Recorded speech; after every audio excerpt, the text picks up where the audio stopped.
Mark Dempster is a critically acclaimed author and addiction specialist. This is a story of a former heroin addict, drug smuggler turned addiction counsellor to the stars. This is the ultimate rags to riches tale from poverty and crime in Glasgow to Harley Street.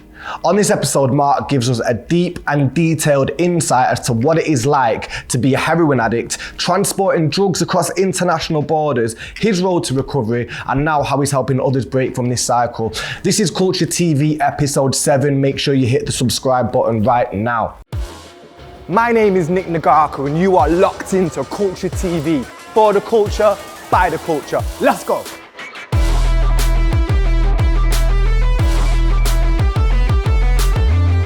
Have you seen that film, The Bangkok Hilton? Old film from Nicole Kidman. It's like years ago. Oh yeah, I think. And I think apparently it's a true story. And basically, like, from what I remember of the film, is that this guy puts loads of heroin into a suitcase when she's not looking. She takes it through customs. The dogs sniff it. She gets nicked. She gets nicked, and then she gets sentenced to death. Oh, right. I'm going to watch that. It's sick, bro. Honestly, yeah, it's fucking good, man. It's a really good film. It's really, really old. Like, it must be 80s or early 90s. Yeah, it's really old, but it's a really good film. It's a really good film. Okay. Glasgow, you're from originally? Yeah. Partick, yeah, centre, yeah. Do you know Glasgow? I only know it. I've only been there a few times. I don't know it too well. But now you're in London, Harley Street. Yeah. It's a big jump, that, isn't it? Aye. Are we going to do it now? Are we doing? Aye, that's it. We already started ages ago. Did we? Oh, right, excellent. Right. That's how we do it. That's how you do it. Yeah, organic, man. Yeah, just organic. So, 1996. Yeah. I get out of prison. I get out of Belmarsh prison, and I hadn't been in there long. I was only on remand there, and it was a sort of an afraid charge, really. So it wasn't really a serious. Nothing major. No, and I came out of there, and then I got. I applied at the time because I still had to go to Crown Court, so I applied to try and swerve or dodge basically getting a prison sentence. I applied for a rehab. Right. And then And were you an addict at this point? Yeah, I've been an addict, right? I think in one form or another since I was really young. I think from when I started to like steal stuff when I was really young. What age? I think about 10 I started stealing from my dad when I was younger than that, so I used to steal from him when I was young, so I was only like 7, 8. Just stealing, like, I'd play, because he was my dad was an alcoholic, so he would get drunk, we'd play cards, and then I'd go through his pockets. So that was all. And what would you spend it on? Just sweets, man. just like ice cream and stuff, and just sweets like Twixies, just foods, because there's nothing else really, And then I think I was an addict. I think what made me an addict, right, was I think they always say there's the predisposing, there can be a predisposing genetic factor, as in like he like my grandfather was an alcoholic, he was an alcoholic, there's a lot of alcoholism in the family, so there may be a genetic thing, but there was certainly coupled with, like, the perfect storm is there was an environment of his alcoholism, criminality, really, from a young age, been exposed to the police coming to the door, been in stolen cars with him. He'd steal cars a lot of the time. I didn't know when I was young that they were stolen cars. I just knew that it was always different cars, like outside, and then I'd be in the car with them and they'd be drunk driving and stuff. So I was like sort of hypersensitive as a child, quite really shy, feeling like socially awkward, but obsessive as well, like really, like, and a daredevil really from a young age, like looking for attention. So what happens is I start looking for validation outside because I don't get it from I mean, there's no perfect parenting for sure, right? And it's all on a spectrum really. But I think for me, I was born into a sort of rock bottom really, because my dad was already really in his alcoholism, really poor, no money, in Glasgow. In the 60s, my mum was a Catholic, lots of shame about being pregnant out of wedlock. Was she pregnant out of wedlock? Aye, exactly. So she got pregnant, it was like, she came out of convent, so she was very religious. Right. Then my dad was like more like a street lad, really, and then they got together. First time she'd sex was with my dad. Then she got pregnant, so she had loads of shame, like, I mean, shame to Was she an angry woman? No, she was like, I think really naive. I think my mum, she's still alive. My mum is like, I think was just really naive. She was just really sheltered in, because she grew up as like in these convents, and her dad was an alcoholic. Her dad was an alcoholic as well. So your granddad was an alcoholic. Your my dad was an alcoholic. My dad was an and alcoholic. On your mum's side as well. Yeah. So my granddad, on my dad's side, was he was like more like a gambler. I think he was more like gambling. His addiction, I think I'm not really sure about him, whether or not he was, but I know that he gambled, and I knew that he liked to drink. I don't know if he necessarily had an alcohol problem, but my dad definitely was alcoholic. His uncles, my dad's uncles, were alcoholics, and they were involved in sort of crime.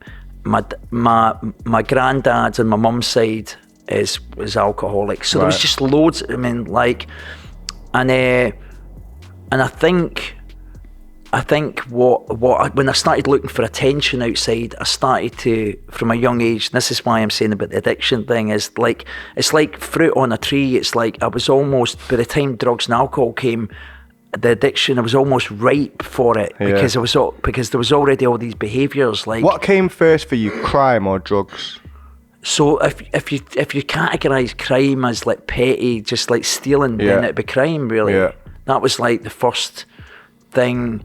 Well, the first thing. And what was your motivation behind that, do you think, at that age? I think when I looked at my parents, I think I could see that they were poor, and I think there was always a drive to get money, like almost like, I don't want to be poor. And money, I remember as a kid thinking, there is no way I want to be poor. I just thought, I've got to not be poor. I've got I've got to get out of this situation. I've got to get out of this. I could see that everything was like counting pennies, really. They would walk like half a mile to a shop just to get 3 pence off of the price of the cheese or something. Really? Do you know, like, so it was like half a mile for 3p. Well, I mean, back in those days, so maybe it's equivalent now to like 30p or something. But I just like inflation. But you know, just like they didn't really have any. Well, it mattered basically. It mattered, aye, and they didn't have, and my dad would spend all the money. My mum would, and he was like a fly. He was like sort of wide, really, and would know where my mum would put money, and then he would steal it, and then so there was this continual thing. So I think from me as a kid, I was always like, I need to get money. So that was a real driving thing. Do you have brothers and sisters? No brothers and sisters, because when my mother had me, like, because of the instability, I think, and my dad's been alcoholic, she was like, I don't want to have another child with somebody that, you know, is going like this. Yeah, exactly. So the thing came first, but I was also fixated on girls. I mean, I remember really young, like girls as well, like women, like always like thinking, oh, if I got this girlfriend up the street. So from a young age, I had girlfriends from like, I don't know, like I'd certainly had crushes, continually crushes when I was a kid on girls.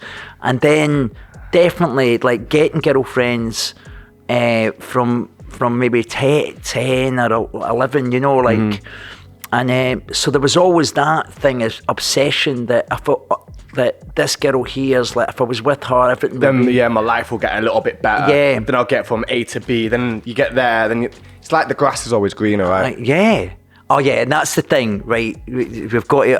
Absolutely. And as you're an adult as well, you also know that, like, there's sort of biological drives thinking that, oh, if you were with this woman, then it's a novelty or it's thing, but it's just part of it's just, you know, there's always there's a saying as the grass looks greener on the other side, but you still have to cut the grass on the other side. It's Is it not our like, because I am the same as this. I follow a grass that doesn't exist. I always try and look for some. Every time I progress my life, I get somewhere, I think, right, I've got this, I'm not happy now, I need something else. Yeah. And is that just not our human instinct to be ambitious? Right, and that's the thing, right? So is there a difference between? Yeah. Well, I think what it is, right? I think it's that unrelenting start. I think in schema therapy, they've got one of the life traps. So there's different life traps in schema therapy, and they say one of them's one of them's on the life trap unrelenting standards. So I think what happens is I'm exactly the same. Like I push myself continually. Like so, if you looked at it clearly, if you looked at it, if you've in come a different from this place, to where you are in life now, that's a massive jump, massive jump. Yeah. Dimensions. So there's a drive. Intergalactic. Do you know what's funny about it, Nick? Is that because I think always, right, is this sense of like there's always a sense like we're having an addictive personality. If you channel it in a productive way, the thing that can be really destructive for you can work really productively for you if you put it into something. So that because burning drive, that obsessive compulsive element, and that myopic and like not being able to let go and willfulness, that dog with a bone attitude. So therefore, people that musicians, artists, I mean, people that. Like Eric or Jimmy Page or any musician, like Eminem we were talking about earlier on. So when they channel it into music, or they channel it into acting, or they channel it into, they'll be really good at it. They'll be really good because they're so obsessed with it, right? And they're so like fixated. But when it's focused on a chemical, they're going to destroy this. They're going to destroy because when they take chemicals, it's going to be so. So when it's a self-destructive one, like whether it be gambling, sex, you see it with footballers all the time with gambling, right? Because you can't really do the drink or the drugs because of the tests and everything else. So they'll go into maybe gambling, womanising gambling, and then they'll wind up with a problem. But what makes them so great at football is because they'll just do it over and over and over again. And it's the same. So I realised, so all the drug dealing or smuggling, if that was channeled, if it had just been a legal entity, right? Say it just like what you're doing now. Yeah, I'd have done really well at it because it's like, but it's just that it was illegal, you know. It was just it's a big thing. It's illegal. It's a slight detail there that happens to be crossing boundaries. You're not meant to be talking, you know, and. Well, do you not like talking about that? No, I love talking about it. Listen, I think it's really important to talk about it because I mean, in your book, Confessions of an Unsuccessful Drug Dealer. I mean, that's a big statement, isn't it? As the title. Yeah. Well, because I just think I think it's good not. And why unsuccessful, right? Just to sort of not glamorise it, like not to, because there's a tendency. Have you said that in the title to not glamorise it, or were you? Yeah, just because look, I think because I lean on that, like if you've got the addictive personality, no matter how much of whatever it is you get, there's this sense of like, and if you're taking the drugs, you're unsatisfied. Look.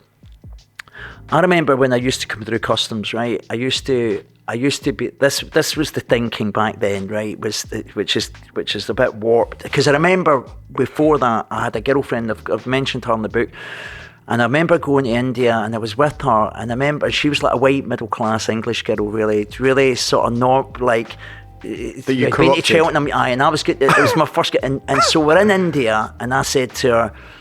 I said, Claire, this is what I think we should do. This is what I think I should do, really. But you're, on the plane with me as well, so obviously you're with me. So it's, I think when we come back from India, I should stick between 3 or 5 kilos of hashish in my bag, and I'll just come through. And she was like, "You're crazy!" Like immediately, she was like, "You're crazy because you're like, don't you think?" Because her thinking, the way she viewed things, she was really risk averse, right? My thinking was, there'll be maybe 200 people on the plane, 300 people, likely to be, if I get an early morning flight, there's probably likely to be only a couple of custom officers, if that, in Heathrow Airport, going to a particular terminal, but it's maybe a quieter terminal, so my thinking was like, the gamble that I'm thinking the glass half full, I'm not going to get caught. Yeah. She thinks you're going to get caught. Yeah. So she thinks prison. Yeah. I'm thinking $6,000, $8,000 in Was my this pocket. the first time you bought? No, I'd done it before, but in a different way. It was more Amsterdam. I used to go to Amsterdam a lot, and we were doing LSD, like... Was this the first time you bought a volume? Well, from India, from hash, I'd brought volume before from Amsterdam, but it was different. It wasn't as much profit, and it was easier to some degree. Yeah. So this was. Because hashish 3 to 5 kilograms. It's a bulk. It's like it's like this size of that. Yeah. Probably maybe exactly the same. I shouldn't really know this, should I? But it's anyway. So she was like, no. I was like, and then she was like, no, you can't do it. I don't want to be on. Right, I'm not going to go on the same plane. The same. She wanted no part of it, basically. Right, and then, but I don't want you doing it because you're my boyfriend. And I felt really resentful. So at the time, I said, right, okay, I'll do it your way, and I'll just take. And I remember I bought like a sitar and chillums, these pipes and all that, and I took them.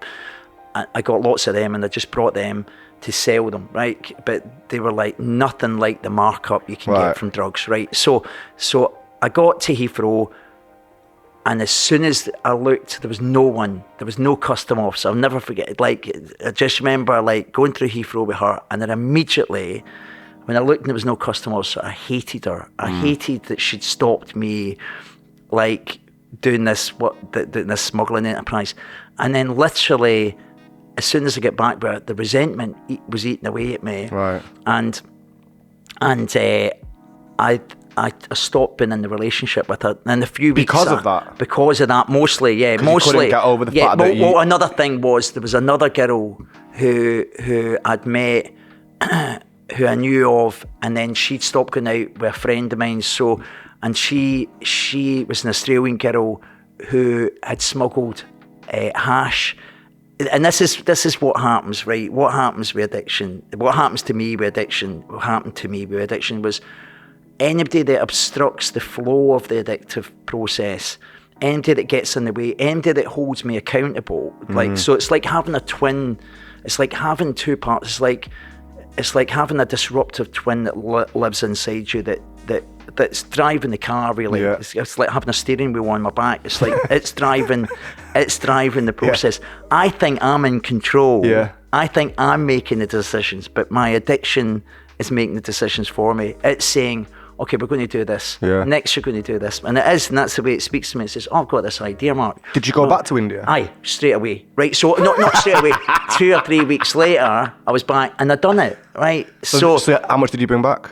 Well, that time it was only 3 kilos, and it was, but there was and I got through with that. And were you nervous?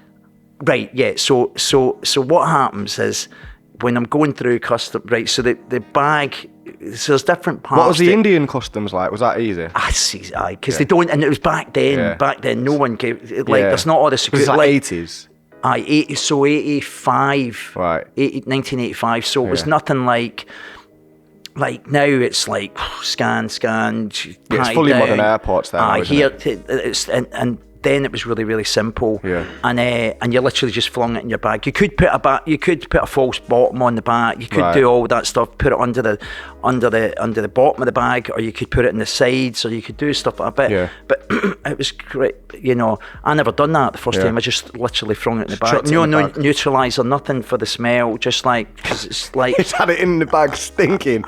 yeah. But you wrap it with a Right, lot yeah. of cling film. Right. Like one of them rolls of cling film. Just wrap it so much so that And nothing. that was masking some of the smell. Aye, a lot of the smell. Yeah. So you couldn't smell it really. So what happened when you got to Heathrow then? So when you get Heathrow, so there's a few different things that happen. But first you get through the first bit, India, checking the bag in. Yeah. You're not getting called on the, you know, because there's always this party that thinks they're going to call your name on the Mr. Dempster. Aye, would you come to the customs excise, or would you come to the security? Yeah. You know what I mean? And you don't, then you're in trouble, right? Yeah. Because you're obviously then you're in India side, and then you're going to an Indian jail. No, you don't want that. Yeah, absolutely right. So what would happen is then I would so that then you're on the plane. On the and then plane. you know your Once you're in time. the air. Once you're on the plane, you're fine, right? Yeah. So it's the next 8 hours or 10 hours Yeah. of the journey. But I take a bit of Valium, so that the Valium would take away the shakes. I'd have the Valium anyway before even I got on the plane.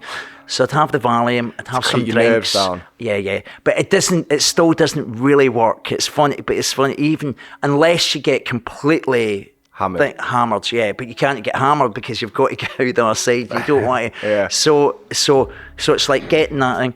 And then as soon as I arrive on the other side, the walk towards the baggage, right? Yeah. I can feel, it's like my heart's beating, like really. Yeah. And as I get closer to it, so then there's lots of thoughts goes on, like paranoia, like I wonder if, you know, all this stuff, like I wonder if MD on the plane was a customs next. I wonder if MD, you know, and then Your mind starts going crazy, doesn't Aye, it? it You're starts thinking going of crazy, every right. possible. Aye, connotation. Yeah. I get nearer the carousel where the bag is. Yeah. You have right away looking to see what custom officer, like, so you can see down the thing. You know how a lot of times they stand outside the thing, they're not inside. Yeah. So you're like, scanning to see that, but also trying not to make yourself look obvious, and try to keep it together, aware that there's lots of cameras in the airport, so they're going to be observing. There's people maybe likely behind two-way mirrors and all the rest of it. And then you get to the thing, and then your head says, I'm going to get caught. I'm going to get caught here. Right. Just leave the bag. Fuck, you know. Yeah. Can we swear on this? Yeah, swear you want. Aye, swear, right. Fuck the bag, right. Yeah. So it goes like that. Get rid of the bag. And then also you've got the other part. Well, I've done all this. You've come this came far. all this far. You're so close. Just do it, man. Yeah. Just do it. Right, just do it. Pick it up and start going. But then you're trying to change your thoughts to think about not what's in the back. You're trying to think of, different scenarios, like that will take you. Maybe it's a happy time you've had, or you've had some experience. So what you're mentally trying to get yourself change your consciousness. Right, Try to change your thinking in that moment. Not to that, like, because you don't want to give off, because you're aware the fear that people can smell it. Yeah, it's palpable. We're animals, aren't we? Like, Aye. You can see when someone's acting weird, can't you? Oh, yeah. And there's a little bead of sweat, or the face is red, or you can see it, can't you? Yeah, and then you're trying. So then you get nearer the right? So if there's no customs and excise, right, at the thing outside, you're like, yes, right. So you're trying, you don't want to start running, you don't want to start walking really fast, because there's a part of you thinking, I hope none of them arrive. You're just analysing every step, aren't you? Well, you're just really self-absorbed, isn't it? Self-aware of everything. Completely, like, really in that moment, because in that moment, as animals, right, it's the fear of death, really, because in a way, I mean, I know it's not death, because you're not going to get a death penalty, you're not, but you're going to lose your go life to prison as you know it for the next 2 years or 3 years, and then it can happen to you in that prison, isn't it? Like, I mean, so you're aware of that, so you're feeling it's like this thing, and you want to walk really quickly, but you're also, when you go through into that zone, you're aware, that nothing to declare zone. Aye, not to declare zone. Aye, that's it. Aye, there wasn't the blue zone. There wasn't back then. There wasn't the other zone.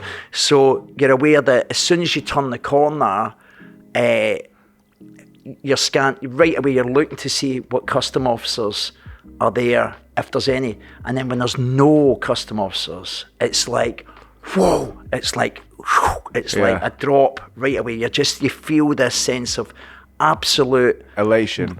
Well, relief, but you're not through yet, right? Because then there's so is that what happened? There wasn't anyone there. That time there wasn't anybody there. There was no one. There was no one there the first time, and there was no one when I went back the second time, and so there was no one. And then you go round the corner, and then you're not quite out, but there can be somebody at the bottom. There can sometimes be it depends on what term. Sometimes there's a person that sits on the eye at the end of it, but he's not real. I don't think that he's a customer. I think he's just a lot of security or something. I don't know what he is, but he's not in the sort of normal traditional custom officer like uniform type thing. But you don't. It's not till you get through that bit that you're free, right? That you're actually and. Even when the sliding doors open out to go into the terminal thing, you're still really aware that at any point somebody can just go. You're waiting for this sense of somebody putting a hand on your shoulder. Excuse me, sir, would you just come back with us? You know, like, so you're waiting for that just at any moment. And actually, to some degree, even when you get out the terminal, it's like different gradients of like, so you drop like into your relax. So it's, if you imagine, it's like hyper aroused, really full on high octane fear and intensity, and then it drops down a gear, and then you drop down a couple more gears, and then you're in the airport, and then that walk. So you can either go straight to the taxi out, try and get out the taxi, or you can go down to the tube, right? So I always wanted to go straight to a taxi, get out the airport. But even when you're going, because you know, like, you're also aware that even in the airport, they can still get you. They can still get you, because at some point, but I don't know if that's actually, see, a lot of this stuff I don't really actually know. It's just things that I've been told along the way in this whole smuggling, because there's no guidebook to how to smuggle. There's no manual really of what you should do and what to be aware of, and like, because it's highly illegal activity. So and then you get out, and then when you're in the taxi, that's when, and you're like, that's when the buzz is. That's when, and that buzz from getting through is such a high. It's such a, I mean, like, it's better for me. It was better than any drug, any crack, heroin, coke. The feeling of that buzz was like the best, really. Because it was like I've won. You know, like I've won. You beat the system. But then what happens is, you get this other thing that happens where whatever you've got, whether it's 3 kilos or 5 kilos or 10 kilos in the thing, your head says, oh, I could have had more. I could have had 20 kilos. I could have had, so that kicks in as well, and you have to deal with that feeling that it's not enough. And if you're in that, and the thing is about addiction is it's never enough, right? There's a part of you that even if you're successful and you get that quick money, you want more money. You want it. There's an insatiable appetite for it, you know. So, how many times did you do that? Well, I'd say I done it in different areas. We done it in cars from Morocco. Coming back from Morocco, from the south of Spain. That's why you knew about Morocco before when we were talking about it. Aye, that's how I know about Morocco. Katama, because Katama's because the area from where all the Moroccan hash. So years ago, there was a book called The Great Books of Hashish, and the Great Books of Hashish told you all the countries, showed you these really glossy pictures of all the best places in the world to get hash. Morocco, the Katama area, in Morocco was the best hash in that whole area, and then India was the next place. So from different places, it was right. In Amsterdam, it was lots back and forward, but that was different drugs. A lot of times that was LSD, crystal, LSD, India was Charis, and a lot of times it wasn't into Heathrow, it was into Amsterdam, because Amsterdam was much easier to bring it into. Did you ever bring hard stuff like heroin or? Heroin at the end. Heroin. So as my that's important. As my addiction progressed, and I became a heroin addict, then I started taking like really mad risks, because then you're taking the heroin, and because you've got to get it. So what I used to do at the end was, so my friend, my best friend at the time was a guy called Ian, and he died and he overdosed. And when he overdosed on heroin, on heroin, on this sort of filter, so he took some heroin. There was a guy, the guy that gave him the heroin was a South African guy who's also dead. He died of an overdose, but I invited this guy to my 25th birthday party, and at that 25th birthday party I had this heroin dealer, but there was loads of other drug dealers there, but there was also the people that back then there was the INLA, which were a splinter group of the IRA, and so I knew some of these guys involved in the INLA. The INLA? It was the Irish National Liberation Army, and they were like a splinter group really of the IRA. They weren't really a splinter group of the IRA, they were a different organisation, but basically some of these guys were at the party as well, and they were quite heavy, really heavy, and the guy that gave my friend the heroin, because we were doing some work with them, when he died, they were like furious. Well, this one guy in particular was furious. So he says, look, I want to know the name of the guy that gave him the heroin, because we want to sort him out, basically. And so I was like stuck in the middle between like these guys that were quite heavy. Also the police had started, the CID had got involved. So I took off to India, because I knew, and I had money, I had a chunk of money, so I thought, I can live in India for quite a while. But then while this blows over. I don't know what I was thinking at the time. I don't know, I thought maybe I'll just go and live there and then see what happens and see where I go from there. But so when I got to India, then I started to this was sort of near the end, really, the last few years, maybe before. What I started to do was I started to suss out these scams that you could do between India and Thailand, and go back and forward. And you used to be able to do immigration scams to help. So you could take like hash from India. So I take the hash from India into Thailand. Fucking hell, that's dangerous. So I take that in there, and then I'd go through customs, but I'd swallow a lot. It wasn't in the bag, because it was less. So it was like 800 grams, 900 grams I could get just swallowing it. And then you've got to get it back out. So I'd get a flight from Delhi. So I go up the mountains where all the hash is really cheap. It's sort of these mad areas where it's really like, it's only like £100 a kilo. Right. It was £100 a kilo in this place called Malana.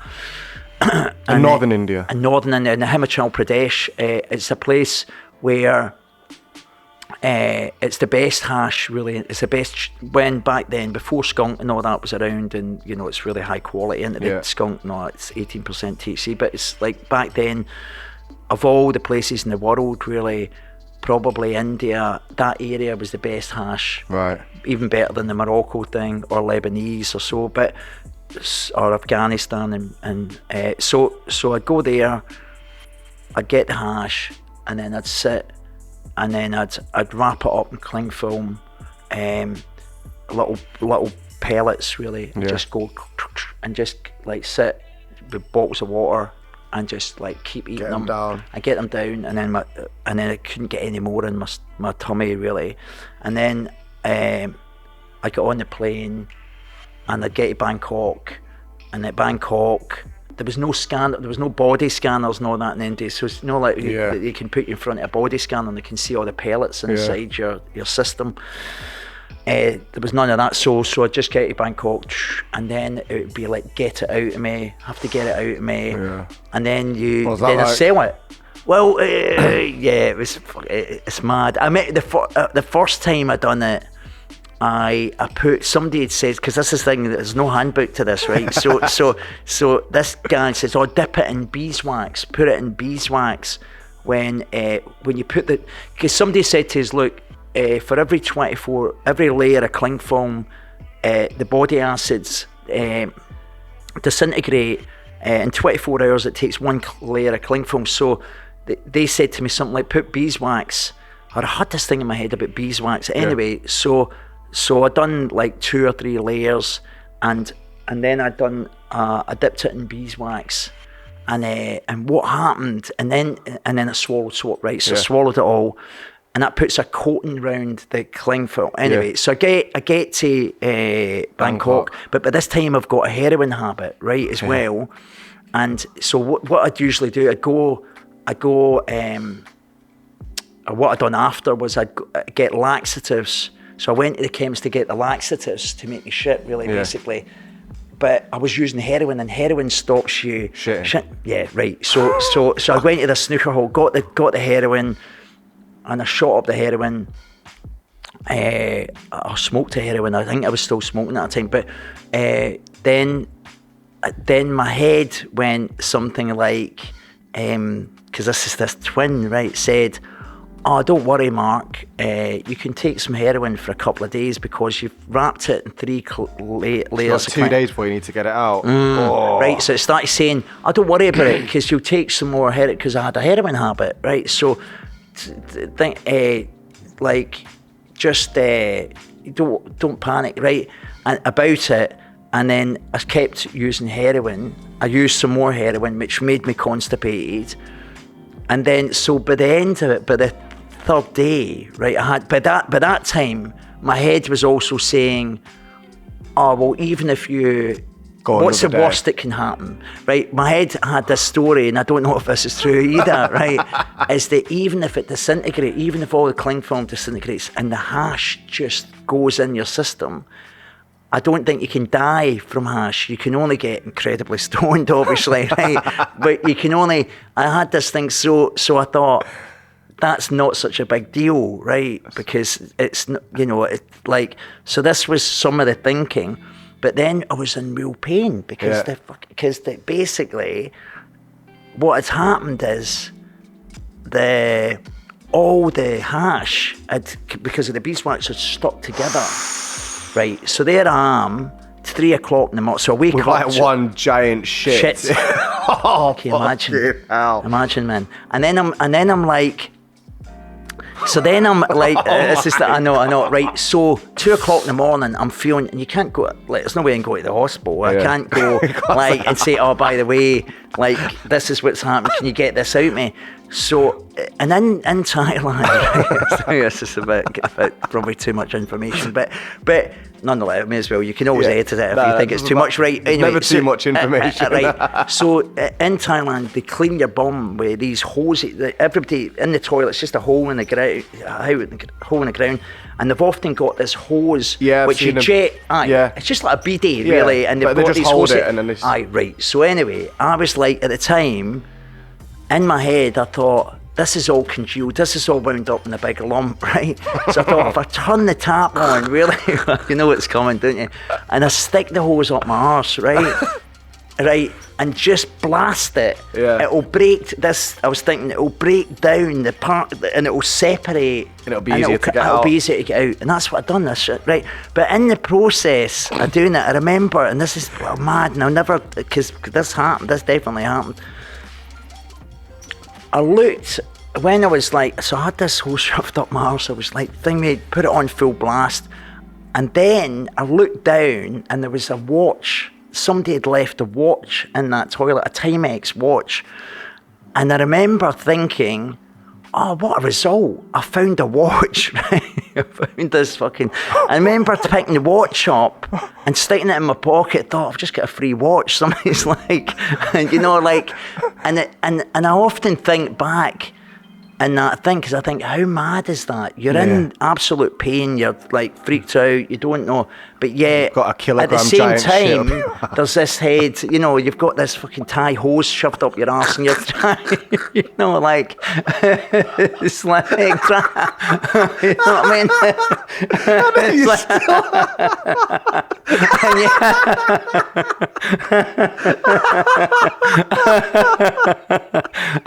But you know what's mad about it? Then it worked. Yeah. Right, as in it started to break down. Did it work? It worked. Aye, it's something like, well, what it didn't work completely, but what definitely did happen is I pushed and I got, and it went boom. The big bit came, and then all the rest of it came out. So previous to that, I couldn't get it out. Fucking hell.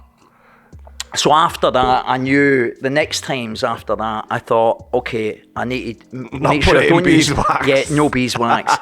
Also, delay the heroin thing. Don't take it as soon as you get off. Just go into cold turkey. Just try and get the laxative. Get the and then what happened is I used to know, because everybody, you get to know people, and I met this Brazilian guy, Feijão, and his girlfriend, and they were like smuggling into Australia. At the time, from Thailand, they were taking drugs into King's Cross in Australia, and Japan. They were going to Japan because back then you could go into Japan and sell heroin in Japan.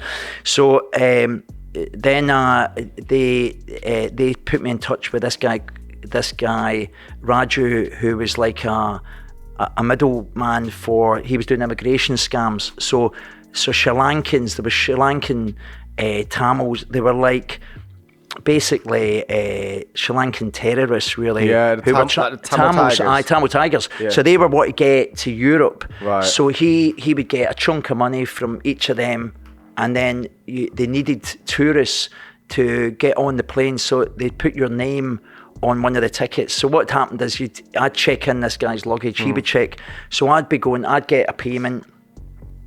I mean, it wasn't much. It was only like but back then it was like $500. But $500 then was probably about $2,000 now. Yeah. And it was in India, and it was really cheap to live there. So he would give us the payment. I'd check the guy's luggage in. He would check my luggage in. So his luggage would go to England, and my luggage would go to India from Thailand, from Bangkok. And then as soon as the plane took, so in the departure lounge, I'd say, my seat's 14, I'd pass him and say 14F or 14D or whatever it is.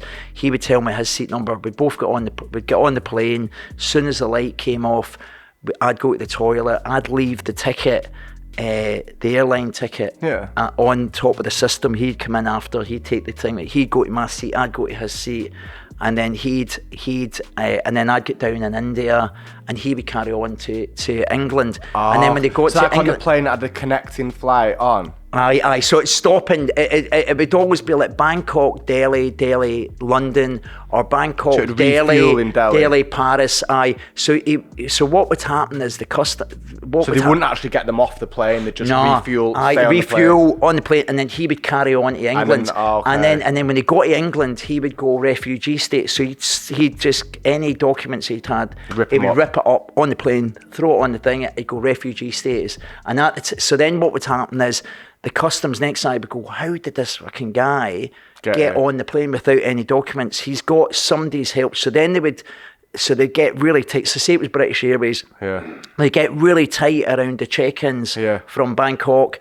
But then this Raju guy, the middleman, would just change airlines, would change Air France. And then he would start sending loads of them and Air France flights. So there was lots of tourists. Pretty fucking clever, that, isn't it? Oh, he was making. I used to go into this guy's in Bangkok.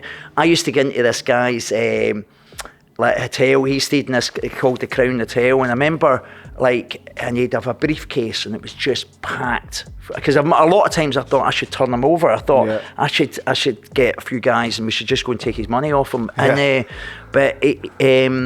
and then he would just keep changing. Yeah. So I'd do that, and I'd just sit on the plane. And you could, obviously, with them people, you could say to the Sri Lankan guy, you could say, listen, sorry mate, I'm not going to give you the ticket. I'm going to go on to thing. And then he might say something like, but your luggage is going to, I don't care about luggage. Look, either you give me another chunk of money. Yeah. You could do that. I never done it because I just thought the guy's already paid his money and I don't really need it that much. And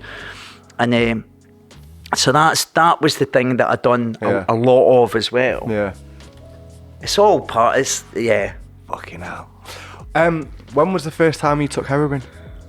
The first time I took, it was opium first. I took opium back in Glasgow. No, in India, and I had a friend, James, a Scottish guy, because we sort of stole the grant. Like I stole, like way back, you used to be able to go to colleges and get the first instalment of the grant. Like it was like £700 or something, or back then. But so what happened is I took this grant, never went back to the college. And then I came to London and I got on, and then I wound up in India with my girlfriend and with these other friends. And then I met James, this guy James, he'd done the same thing. He'd ripped off this grant from a college in Scotland, and he just came from Kashmir, and he had 2 kilos of hash and 1 kilo of opium. And he was like, he was he loved a fight. He was a rough sort of Glaswegian guy. Yeah. Anyway, and he gave me the first bit of opium and I took it, and I remember he gave me a big chunk of it actually. Did you smoke it? Yeah, I smoked it as well, but I just ate it. He says, look, eat this, man. And it was like about 3.5 grams or 2 grams or something, or 3 grams. What was that like? But I never, I was just out my head. And then I remember being in this chai shop and this was in Delhi, or this was in Rishikesh actually. And I remember sitting, and there was no water. Anyway, I was sitting in this chai shop drinking tea, and the opium started to come up. I started coming up in the opium, and then I felt sick, because often you get with heroin and opium, you feel sick the first time you take it. So I remember just leaning over the wall. There was because it was open, it was like an open thing, so I just leaned over the wall and just was like, bleh, bleh. And then carried on sort of like, but then been really. And then you got the high after you were sick. You're sort of stoned. But I took too much the first time, and I remember like feeling as if I was I couldn't feel my body. I couldn't feel from my neck down. It felt numb. Really? How long I was in this house. I was in this house with James and my girlfriend and a few other people, and there was this. And I remember I just couldn't move. Yeah. I guess it's a bit like ketamine. I've never taken ketamine, but people talk about getting K-holes in it, and they're sort of detached from their body. It's a bit. I think probably it's a bit like that, but different. And then heroin, I wound up getting a habit on heroin, on opium, and then eventually. Whilst you were in India. Well, I started to get a habit on it, and then. Well, I've got to say, like, people, opposed to popular belief, it's quite. You've got to you've got to actually take it daily for a while. Put some serious effort into it. You don't just on first time. Yeah.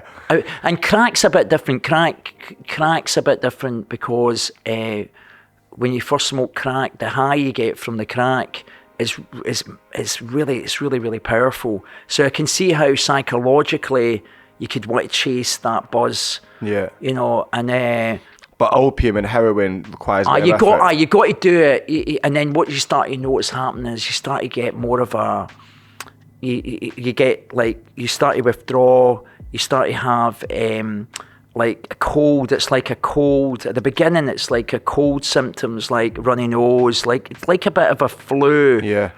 Really, and cramps, stomach cramps, and not being able to sleep. And then when you get a fully blown heroin addict, then heroin habit, then it's and I had at the end before I got not clean the last bit, but at one point I was in the Shan area of Thailand, which is where all the heroin comes from. Well, it did come from. It's now in Afghanistan and stuff, but I was taking, they call it number 4 heroin. It was like white heroin. It was really, really pure. And I was taking that every day. And I was in with the hill tribes, just like right in. Smoking it? Injecting it. And I'd shoot it up. And you just go into this, you're just completely stoned, really numb. And and what does it feel like though? Is it just a numbing, or like? Well, it's like endorphin, because you get like you know, the body naturally produces all endorphin. When we do exercise or we do any type of activity like that, we produce the natural painkiller, right? So the natural painkillers in the body are like, well, the natural chemicals that we all produce is like dopamine, serotonin, oxytocin, and endorphin. So the endorphin. You get a massive, and you get the dopamine as well. So you get a massive sort of rush of the dopamine and the endorphin. And what happens in the brain as well is the body then stops producing naturally endorphins. Right. So when you become addicted to when heroin? you become addicted to it, and that's why you have the cold turkey is because when you stop the heroin, why you have the withdrawals, the cold turkey, is because the body doesn't know how to produce its natural painkillers, the endorphins, because it's been out of action. So say I've been using... Because it's been using the heroin. So the body, the natural endorphins that your body produces is replaced by the heroin as an artificial one. Aye, that's it. Right, okay, I get it, yeah. And then you're just like, so... So the cold turkey is essentially the body starting to learn to reproduce endorphins for itself. Yeah. And it takes, so when I had a really big heroin habit, and I was using maybe about 1.5 grams, but it was really pure heroin. So a day, then when I stopped that, I was just like completely like in withdrawal, like massive withdrawal. What was that like? Oh, horrendous. It's horrendous because it's worse than alcohol withdrawal, like DTs and stuff like that. It's like, so you just, every cell in your body is craving for the heroin. You're like and you're continually getting cramp. I mean, everybody's got different symptoms. Well, but there is really common symptoms as the hot and cold flushes. Like 1 minute you're freezing, next minute you're hot. So really a bad flu, I would say. And then you're craving it. You can't sleep. You're getting cramps in lots of different parts of your body, mostly your legs or your arms. You're getting these cramps, and everything time-wise, you've got no energy. You can't, even just getting up to go to that sink or to get a cup of tea is like a massive. Massive. Because you just got no energy at all. And how long between, let's say, 12 in the afternoon, you shut up. How long between that shoot up and getting the onset of these symptoms? Well. Probably that would stay in the body. The window is probably about how long you'd be stoned is maybe about 8 hours. Maybe it lasts. See, this is the difference. Crack, when you smoke crack, or say you sniff coke, it only lasts 45 minutes. If you're lucky, really, and then you start to come down. You've got to keep topping it up. But in crack, because it's really quick, you come up really quick within seconds. As soon as it's in the bloodstream, as soon as you smoke it, it's just, and then you come down like within maybe 10 minutes you're coming down. Right. But with heroin it lasts quite a long time, and especially at the beginning it seems to last even longer. It seems, I think it does. And then, but by the next day, if you've got a habit, definitely say I shut up now and it's 12 o'clock. By 12 o'clock tonight, I'd be starting to be sick, really. Really? I'd be starting to be sick. Within 12 hours? Yeah, you'd start to be sick. Because I used to have my last bit of heroin, say 10 o'clock at night, and by 8 o'clock or 7 o'clock in the morning, I'd start feeling sick. And, so you'd start feeling the initial symptoms. Within 24 hours, man, you're fully in withdrawal. Really? fast as that. Methadone's a bit different because it's got a longer shelf life, a window period. Right. So methadone's like 24, 36 hours it lasts really in the systems before you start being sick. But heroin's quite quick. But the good thing about that is that when you're coming off of heroin as opposed to methadone, you know, the government prescribed methadone's a shit drug. You know what I mean? It's like all you're doing when you give people methadone, you're just giving them a different kit. It's just the same as synthesized heroin, really. Right. Well, it's not quite synthesized heroin. It was created in Germany. It was Hitler that created it years, and then the Americans when they went in there and they found it all. Because they use that to help heroin addicts get off heroin. They use that. That's the thing that they give people. But in this country and in Scotland and stuff. But the problem is, by just giving somebody a substitute drug, you're not dealing with the main issue of why the person's using the drug to begin with. It's just putting a plaster on it if you give them heroin, because it's just, or methadone, sorry. It's not like you have to address the underlying issue, why the person's so destructive, why they don't care about themselves, why they're doing something over and over again that causes them pain. You know, what is it about their self-esteem? What is, you know, and you have to give them tools to deal with their cravings and their obsession with drugs, and what you really got to do with people is get them completely up. If they're an addict, and if they're it's funny, this morning I was running around Manchester, and I got up and I was running. Did you go for a jog this morning? Yeah. I go every day. I go jogging every day. Yeah. It's fine. It's just because they say that people with addictions, the issue. My friend Russell Brand says this. He done an interview with Professor Nutt and a guy called Chip Summers and Russell. And this professor said the 3 areas of the brain that they can see clearly through fMRI scanning around addictions is, as opposed to people with addictions as not having addictions, is that people with addictions produce less dopamine in the brain.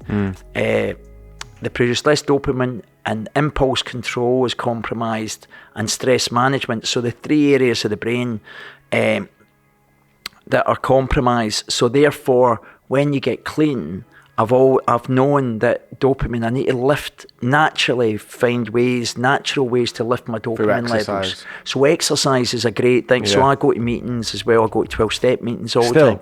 Yeah. Oh, yeah, completely. Yeah. 24. So I'm 24 years, 4 months, and I still go to meetings. Yeah, I really like them. And lots of my pals go to meetings, and they're like clean for years and years. How did you and Russell Brand become friends? Well, Russell was, he went through my friend's rehab. Okay. And then... So you didn't sell him drugs then? No, Russell, no. But he went through my friend's rehab, and then about, let me think, so Russell's 18 years. I think he's 18 years. Yeah, he is 18 years. Is he 18 years clean? Clean, yeah. Russell's really? 18. Yeah. Russell's 18, 18 in December, a couple of weeks after me. Wow. I mean, just at the time of the year, really. He's 18. So he went through there, and then we were doing some service. Also, we do these retreats.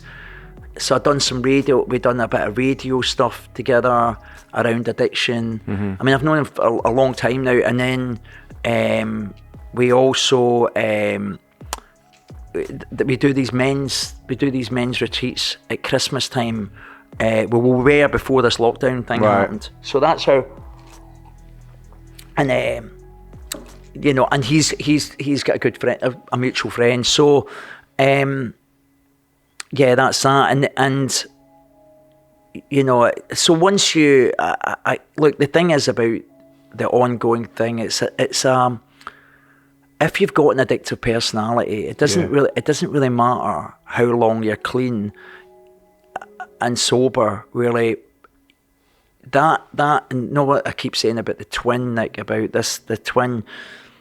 Not that I am upset. I never think about drugs. I never think about drinking. Do you not? Well, not quite true. What happens is, I was going out with a girl recently, and she was drinking. She would let at the weekend, or like maybe even during the week, she'd be drinking these little brew dog, these, you know, like The little these IPAs.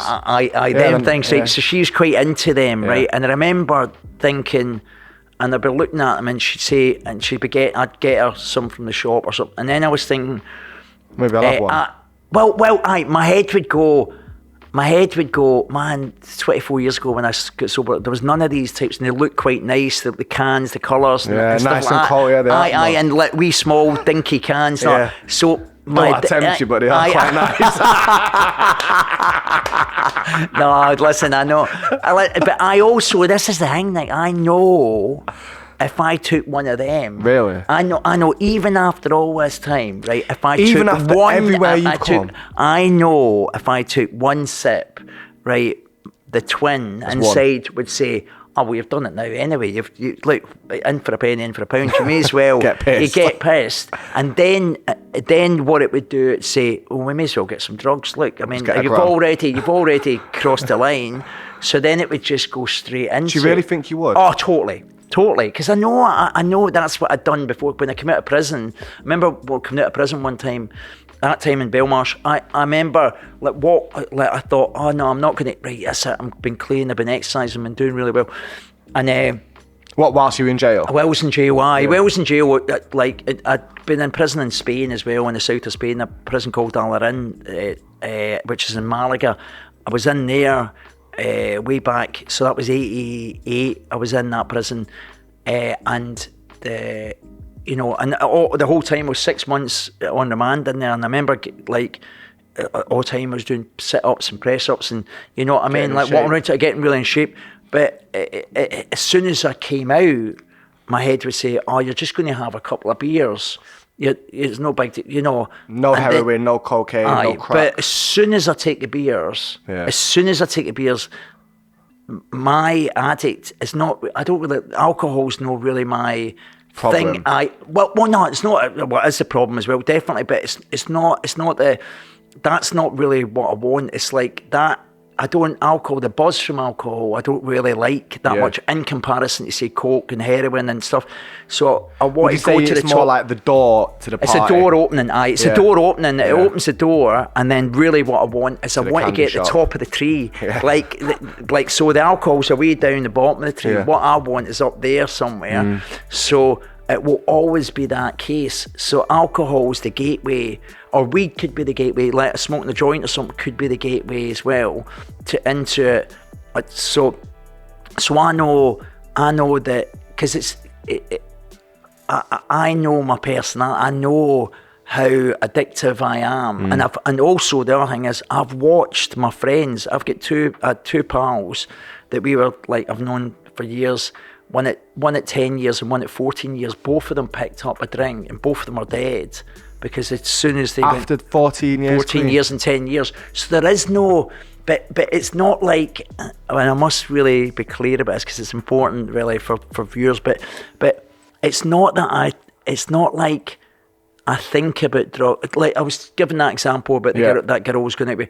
Is the reason why it was like that was because I was just more exposed. I seen she was drinking and I was more exposed. That's why I thought about it, but I didn't get like a craving. I looked but I was aware of. It's how like close my were addict. you to opening that can? Oh, still, I would look, like on a scale of say 10 being a craving, a full-on craving, like I'm going to have it. I would probably be 2 or something. It'd be like I can just observe it. I like that. Like oh, there's a hamburger, or there's a there's this bit of chocolate, but I'm not. You know, it's like, but just giving that example. But I'm not going to go and do it. But like I can see if maybe I was around it all the time and I wasn't doing any work on myself and wasn't going to meetings and being connected with friends that are all in recovery, and there was no accountability for me in any way, you could see over some time you might eventually do it again. Slip. You could slip, and then as soon as I opened up that door, I've got no power over when I come back. I don't have control when I take the first drug, as long as I don't take the first drink or drug, I have the power. Yeah. But as soon as I take the first drink or drug, that's it. I don't have the power. When did you get clean off heroin? So 96 was when I get clean off of everything. Tell me about how that happened. Right. So I came out of that prison, Belmarsh, and then I was trying to avoid the court case. I was trying to avoid this court case. The Crown Court, you were saying. Crown Court, right? And then I applied to get into the detox, and then what happened? From that right, so then they gave me a date. The clinic where I used to get the methadone from gave me a date of when a bed was available in this detox. It was a psychiatric unit, but they had a drug rehabilitation unit in it, a detox. So I went in there on the 20th of November 96, and that was the last time I took a drink or a drug. When I was walking through the gate, I had my 4 cans of Tennants or 3 cans of Tennants, and I had some Valium, and I'd had some methadone in the morning, and I took it all on the minibus up to the hospital, and then outside the gate, I finished off the last can. And then when I was standing outside the gate, I remember thinking, I was only meant to be there for 3 weeks. I remember thinking 3 weeks felt like an eternity without drink or drugs. I thought, my God, that's like such a long, how am I going to do this, 3 weeks? If I had known then it was going to be 24 and a half years, I'd still be outside that gate probably drinking the drink, because there's no way I could conceive that was going to be the end of it. And of all the things that I've done and all the things that's happened to me in recovery, where I've been in, people have died, I've been in breakups and marriage breakups. Did you have children at this point? No children. So my kids have never, so that's another thing, my children have never seen me take as a that drink. As that person, which is great, because I like, really, they've not witnessed any of the stuff that I seen as a kids. You know what I mean? They've had very different lives as regards that, and it would be really weird for them, like my son or my daughter, to see me inebriated, because they've always seen me clean and sober, and always like showing up and going and doing stuff, and always being like sort of there and present. Counsellor. And just like and so it's been such a how would I describe it? It's just that it's imagine so that if I think about then when I was outside that hospital, and then what happened, and this is really, I think, what really shifted things for me. When I was only a couple of weeks clean, I went to an event. I went to this a 12-step music night, and I was only literally like 10 days clean. And I walked in, and my friend, who's dead now as well, who died of an overdose, there was a band playing called Monkfish, and the singer of the band had played with Jimi Hendrix back in the Isle of Wight and things. Anyway, they were playing in this grotty little venue. It was like 100 people in Brixton, in this crypt. And then Eric Clapton came in, and my friend said, that's Eric Clapton. And I says, what the fuck would it? I remember what's really he doing clearly, in this time? Like 10th of December 1996, I was like, what would he be doing here? And he said, because he's in the fellowship, because he goes to meetings, because he's clean, and he gives back, and he does does loads of really good, really like giving. He used to put on concerts all the time, and all them when they get the money, and he put the money into helping 12-step groups. Right. So he's done lots of altruistic stuff. So he'd give his time, because he was really grateful for what's been received. So anyway, he came in, and there was no stage or anything. It was just like this there was a little step, and this band were playing. He goes into a room, comes back out with a guitar. Stands at the side of the. He stands just at the side of the thing. You can't even see him really. He's just like humble, and then but you know it's amazing guitar playing. Yeah. I'm sitting there thinking, and as a kid, as a child, I had 2 posters on the wall. One was Eric, and the other one was Jimmy Page for Zeppelin. Yeah. And both of them are became pals in recovery. And it's just mad how, like, so there I was, like, looking, I thought, God, I had a poster of him, and here he is, right in front of me, this sort of legend. And so after it, my friend was like, oh, can you get his autograph? It was like mad. He was like, he says, I'm too shy. He was like, I've not got the balls to go up and ask him for his autograph. You're not meant to ask people for autographs really anyway in a 12-step anonymous group. But anyway, so I went up when he came off the little ledge thing and the band had stopped.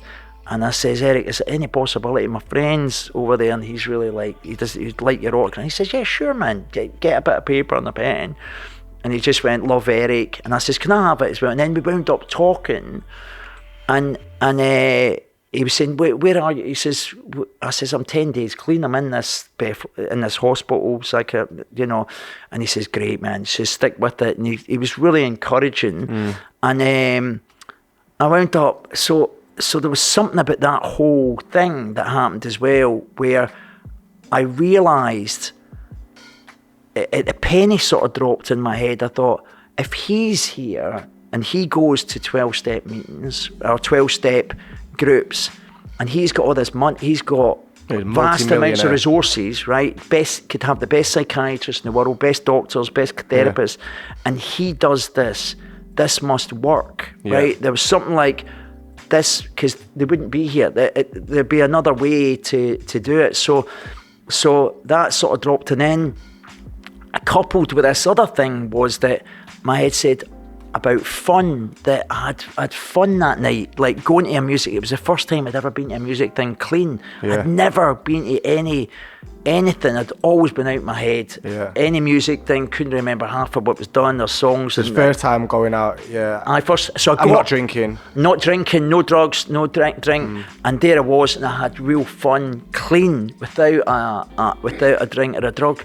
And I've been loads now. Since that, I go to concerts all the time. Well, I did before lockdown, then go to concerts all the time, different bands. And I've enjoyed it much better, because I remember, because I get high from the music naturally anyway. And if I'm with good company, if I'm with friends, and they're like, I get. Can you be around people that drink? Yeah, I can be around them. I just don't, it's just the drug thing, like more, and I can be around people smoking weed, because I think weed's not good. But if I was around people sniffing coke, say, that's much more of a trigger for me. Right. I've had to avoid, because it. Do you think that could tempt you? Well, cocaine's a funny one. Of all the drugs, like when I think about heroin, when I think about, scummy drug, junkie, that's what my head does, like CD. It's like with cocaine, that twin says, oh, you didn't quite finish that. I remember, like, you didn't quite finish that with cocaine. And it's a mad one, right? Because I never really got fully into it. I never quite finished it. Because and what's nuts about that is, I was with guys. Do you still actually feel that, like? Well, my head tells me, I don't really, I know it's just a lie. I know it's my so twin. you've detached from that twin? I just go like that. I just go, there it goes again. Yeah. What I go, there it goes again. Like, it's like Damien out the Omen, right? Just like, like so I can see that it's trying to coerce me. And that's what I mean. That's why I go to meetings still. And that's why, because if I wasn't aware, if I started to believe what that voice says, then through time, it's very powerful. It can be very, very powerful. What had me trapped for years, it had me fucking smuggling and doing all that shit, man, for years. Like, really involved. In Thailand with the holes up your ass. Right, exactly. Back to that. Yeah, right, exactly. I know. I mean, it's funny. I mean, a sense of dignity or self-respect, gone, man, gone. Like, yeah. But it's mad, isn't it? Like, when drugs can take you to the end of the earth. Can't they? You see it. Look, I see it all the time with girls who are prostituting themselves. Look, I used to see it all the time with girls that are prostituting themselves. There is no way that woman wants to be put herself in that situation. They're having sex continually with these guys that treat them like shit. And actually, and I used to see, look, I'll tell you this story, which is, I think it's quite important. Years ago when the HIV epidemic, so when, at one point, the government used to give to registered heroin addicts, they used to, who were HIV positive, they used to give them diamorphine amps, which are like pure heroin, because they were already heroin addicts and now they had HIV and they were going to go fully blown into, and people before combination treatment, you know that it's a sin. You watch that, there was a programme on recently, it was that drama for 6 parts called It's a Sin. It was brilliant really about the HIV epidemic from the 80s onwards.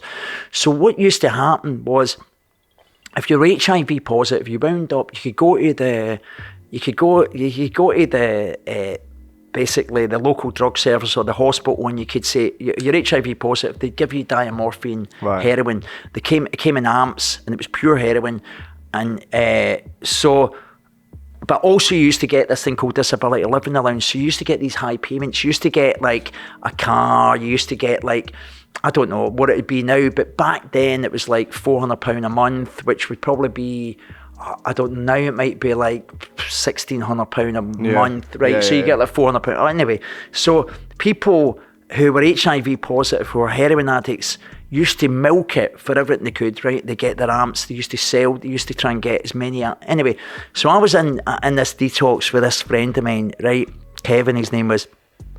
In this detox, we both were trying to clean up, right? I'd been in 2 days. He comes in on my 3rd day. He says, "Oh, we need to get a drink." Right, you're not meant to, you can't drink. You're meant to be clean. We're all in this unit. So this day, so we're trying to leave. So he's saying, "Like, we can get a drink, Mark, we can get a drink."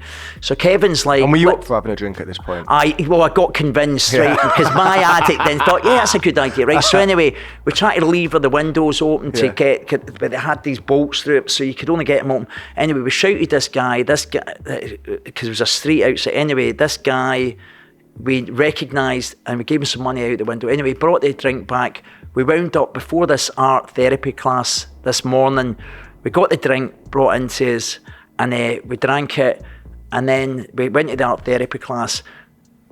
The counsellor in the art therapy class says, "I can smell alcohol. Everybody's going to get breathalyzed. But actually, we're going to start with you and Kevin," right? To me and thing.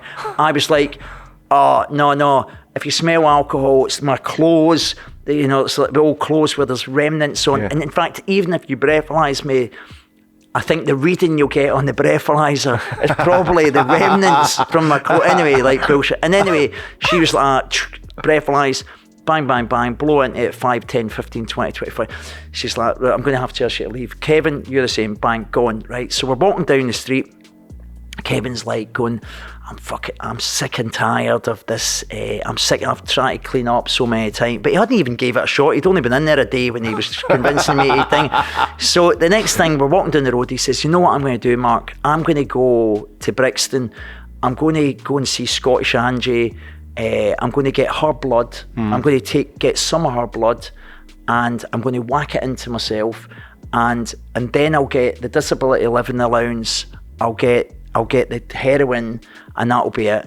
And that's what he done. I remember. So he went and purposely gave himself AIDS. Gave himself HIV just because his thinking at the time was, I want to get the disability living allowance, and I want to get the heroin, because you could get heroin for the rest of your life because people were dying anyway. So they knew, I guess the government at the time knew, most people went from HIV to fully blown AIDS within a few years, and you're dead anyway. So the idea is stop spreading it, give them the heroin, die. I give them the heroin, die. Put them in a flat, stay there. I give them a car, give them a car as well, and they can get around and whatever else. Get around, get high, die. But even at the time, now if you think of this logically, who would do? I mean, there's no, and it's back to the prostitute thing, or me with a tie hose up my arse. It's like, how would you? You know, you're completely insane, right? To make when he that said, job. Was it Kevin? I said to Kevin, and even I was nuts at the time, and I remember saying to him, "That is nuts, Kevin. You're fucking nuts, right? To even consider doing that. To get But yourself injected that's with what he done. AIDS. And within 8 months, he was dead because when he took Angie's virus, I'm assuming she had a massive viral load, and he just whacked that into himself, the blood. So the virus was really strong. Was she up for just giving it him? She gave it to, I think maybe he paid her. You know, like in the world of drugs and drug addiction, It's just fucking insane. It's ruthless. People do they just rip each other off all the time. There's no honour, there's no loyalty. Yeah. If you overdose, people are through your pockets. I've overdosed so many times, people are through your pockets. They might phone up an ambulance, they might not. It's like touch and go. Really? Like, yeah. So it's back to that thing, is like the thinking is insane, really, when you're in it. Going back to that, Nick, then about why that time was so, when I met Eric, was because about I could see that you could have fun without being clean, right? So that really enthused me, because I thought, oh, right. And I remember going back to the rehab at night, and I remember saying, fucking hell, I think I've had the best night of my life, really. Yeah. And but I remember, because I was clean, and I'd never been clean before. In a social environment. In a social environment. And I thought, wow, and I've just met this sort of rock star, which I'd never have, there's no way I would ever have met him.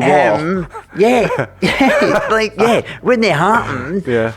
Right, and then that then inspired me to then carry on. And then when I got down to, I went to the rehab, I remember from a really early stage, like this therapist, who was my therapist at the time, he said to me, Mark, he'd say, drugs and alcohol are like that, addictions like this, right? So when you put down the drugs and alcohol, how are you going to fill the void? Like, you're going to have to change a lot of stuff, right? Because you've lived this life in criminality and all the rest of it, and that took me a while to get my head around. But I knew that I had to stop.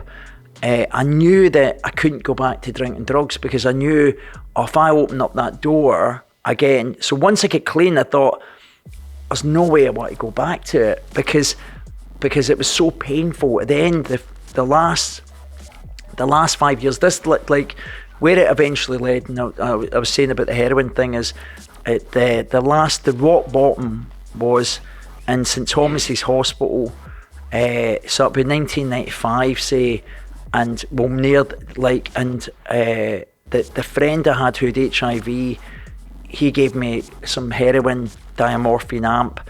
I went and shot it up in the toilet, and I sort of almost overdosed, and I came to, and I was like, and I was in the rock bottom, and I was like, and I was suicidal as well. I had a lot of suicidal ideation, thinking about suicide a lot.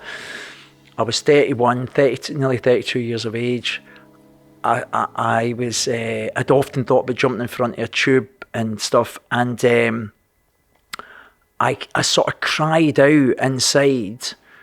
Not that I believed in anything really existential or like sort of God, but I did really, in my spirit, cried out. I was like, I really need help. I can't do this. Like, and then what happened from there is a sequence of events happened where I got arrested. So although It was almost like a divine intervention. Oh yeah, well you could say that, because I wasn't that of all the crimes that I should be convicted for, that was not a crime that I should be convicted for. And because I just happened to be in the wrong, I just happened to be with this woman at the time, and she was mad, and she was like, she created this fight, and the next thing I'm in this situation, and I shouldn't even have really been there, and then I wound up in prison, I wound up thing. So it was almost like, boom, if you believed in God, right? Do you believe in God? Well, I believe, I love quantum physics. I really am into science, and I'm really into quantum physics, and some of that stuff. I believe in intelligent design. Yeah.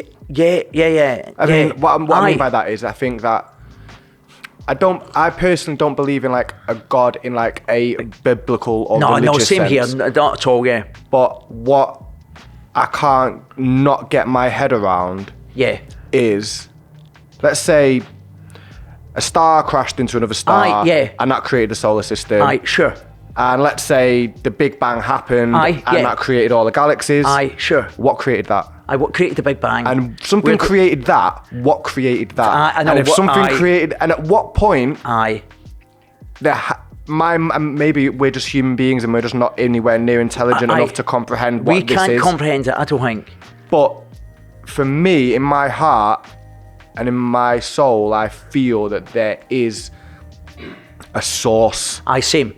Of energy. Yeah, there's a source. I feel that. And look, see all that in the quantum physics, right? When they talk about how a photon can be in two places at the same time. Aye, right. It's crazy. That's mind blowing. Just that, or the other one's string theory, isn't it? Or entanglement theory. Yeah. You just think.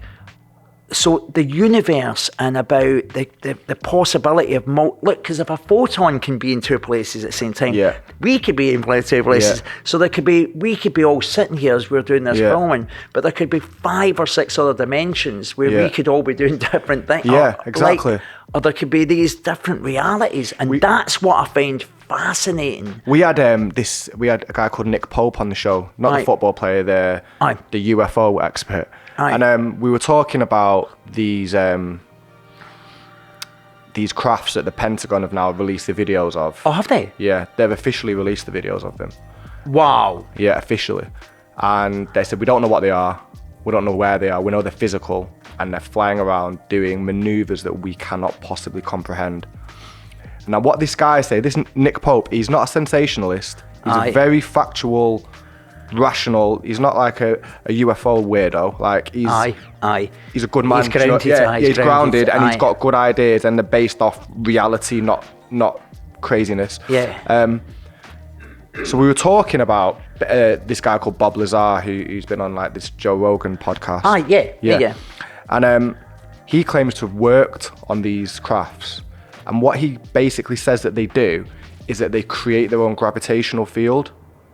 Wow. So they don't operate on the Earth's gravity, which means they can bend time and space essentially. Wow. And go from one part of a universe to another instantaneously. Because we know that in our galaxy, our solar system, we can't get from A to B, again, Pluto. It's just that probe we sent out in the 60s or 70s, it's only just got past Pluto now. Do you imagine you try to go to some other solar system? So that's the only way it could work. So how did he work on though? How did that Bob Lazar? So basically, what he claims, and I personally, I believe him, based off his body language, based off how he's not a fame seeker, he's not got a book out, he's not making money off this, he hates it. And he basically is saying that he worked on back engineering these crafts, and they were briefed by the military, or I think it was the Navy Department or something in America, briefed them that they'd known about this since the 40s, since Roswell.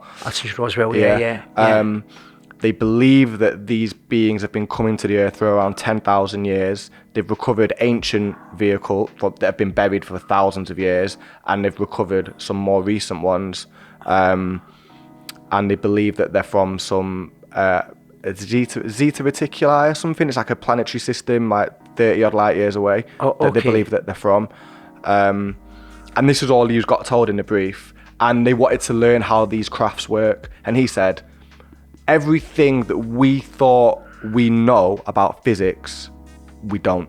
Because how these things work break every rule. I saw the Einstein stuff, relativity, that's just up for grabs. Out of the window, because these things have some kind of, I mean, I'm not a scientist, so I'm probably saying this completely wrong, but some kind of a reactor within it that spreads out a gravitational field around it, which is why it's silent, which is why they can make 1,000 miles an hour that way and go 90 degrees the other, no G-force. Because if you were to do that, of course, would die. You'd be dead instantly. So interesting, mad, isn't it? But it just, I don't know.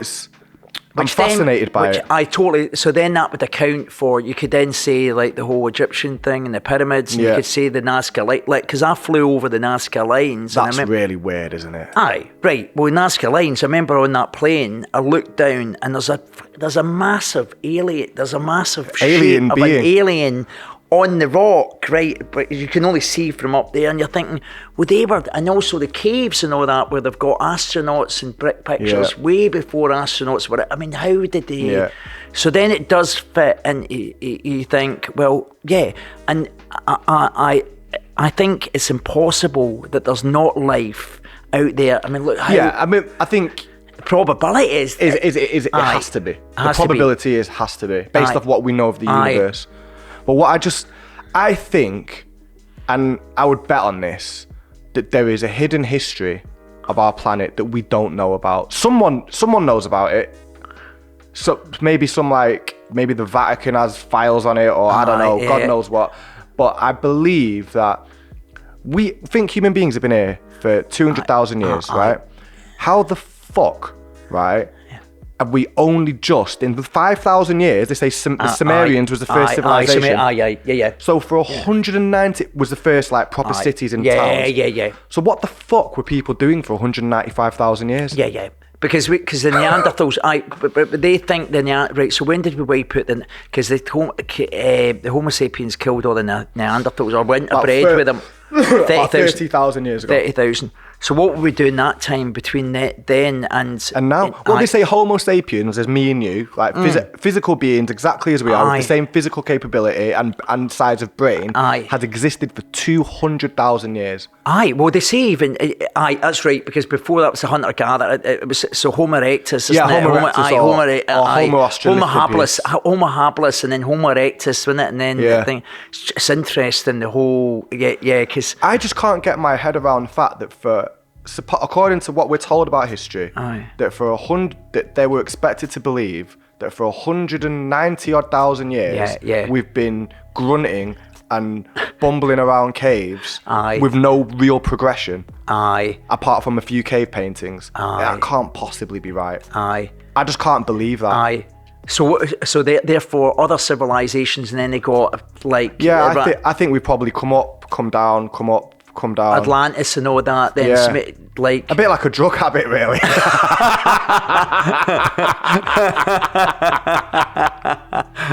Maybe humanity's like some example of a living drug habit, isn't it? Up, down, until self-destruction or recovery. Which I think maybe we're in this period now, innit? Like where... Like we have to look. I mean, you can see everything moving towards because it's greed, isn't it? If you think about addiction in the terms of people, we're in a society now. There's so many different types of addictive. I mean, I guess if you, it's not specific to drugs or alcohol. There's so many other things that you can be addicted to. We just mentioned a few, like gambling, like sex, pornography, retail therapy. People training, planking. But also, look, if you think of all the big corporations, the greed the financial greed, right?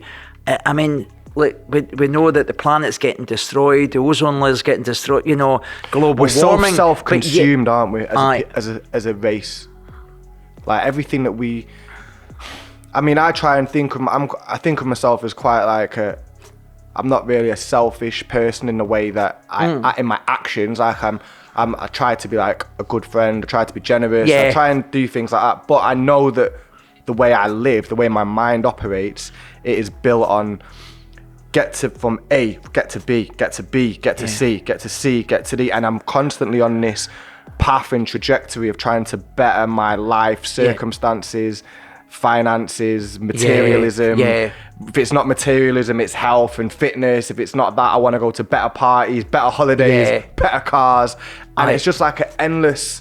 It's road of consumption. But it doesn't work. And what I mean is it gives you choice. Obviously, like the more resources you get, choices. But money in itself does not fill. It doesn't make us happy, isn't it? It's the quality. Look, you guys are all good pals and stuff, but the quality of your life is based on really the happiness is your social relationships. So the better the relationships that you have, the more likely you are to be happy. Now, also the other thing is, which is really important to consider, is like they've always said, like Public Health England always says, the 5 things like exercise, connection with others, like real, and which you guys, you probably have got a good connection with each other, and curiosity about life, altruism, and always learning, always been like moving forward and learning. So if you do those sort of 5 things, it keeps you. But I think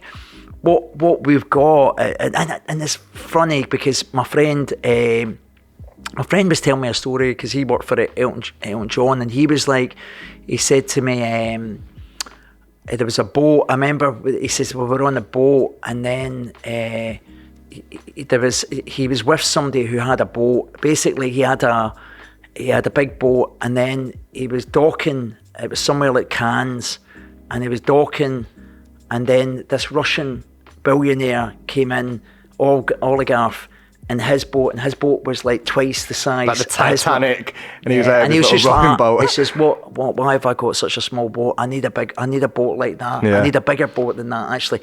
So it's that, and it goes back to me, like, I've got motorbike, and I know this myself, was like, I could be on, I've got like a really nice Ducati motorbike. I can be on the Ducati, and then I look at a stop at the lights, and then somebody's got like a really nice Harley or a really nice a Moto Guzzi, or everybody, and it's the same. I'm in a Lamborghini. It could be in a Lamborghini, and then the Ferrari pulls up. It's like it's that insatiable of I have that. Yeah. But that's the illusion is that you can get all that, but you're still, or you can have 100,000. But I remember, like, because I've got properties, but I remember buying this flat, and I remember it going up 100 grand when this tube line came in London. So, and I knew it was going to go up, but So you took the money out of it. I bought another one. Yeah. Of course, yeah. That's exactly what I've done. Yeah. But I'd think, until I knew how much my neighbour had sold her flat for, I didn't know how much it was worth. And then she's phoned me and she says, I've just sold my flat for 360,000 or whatever it was. And I went, shit, it's just went up 100 grand in the last. So in my brain, I thought, I've just made 100 grand. But within about an hour and a half, I was like, I really want 200 grand. Do you know what I mean? It's like, it's that type of thing. It's so. I mentally spend every time I make money. Like, it's weird. I won't spend it. I never actually physically spend any. I mean, I do spend money, but if I make a decent amount of money on something, I mentally spend it.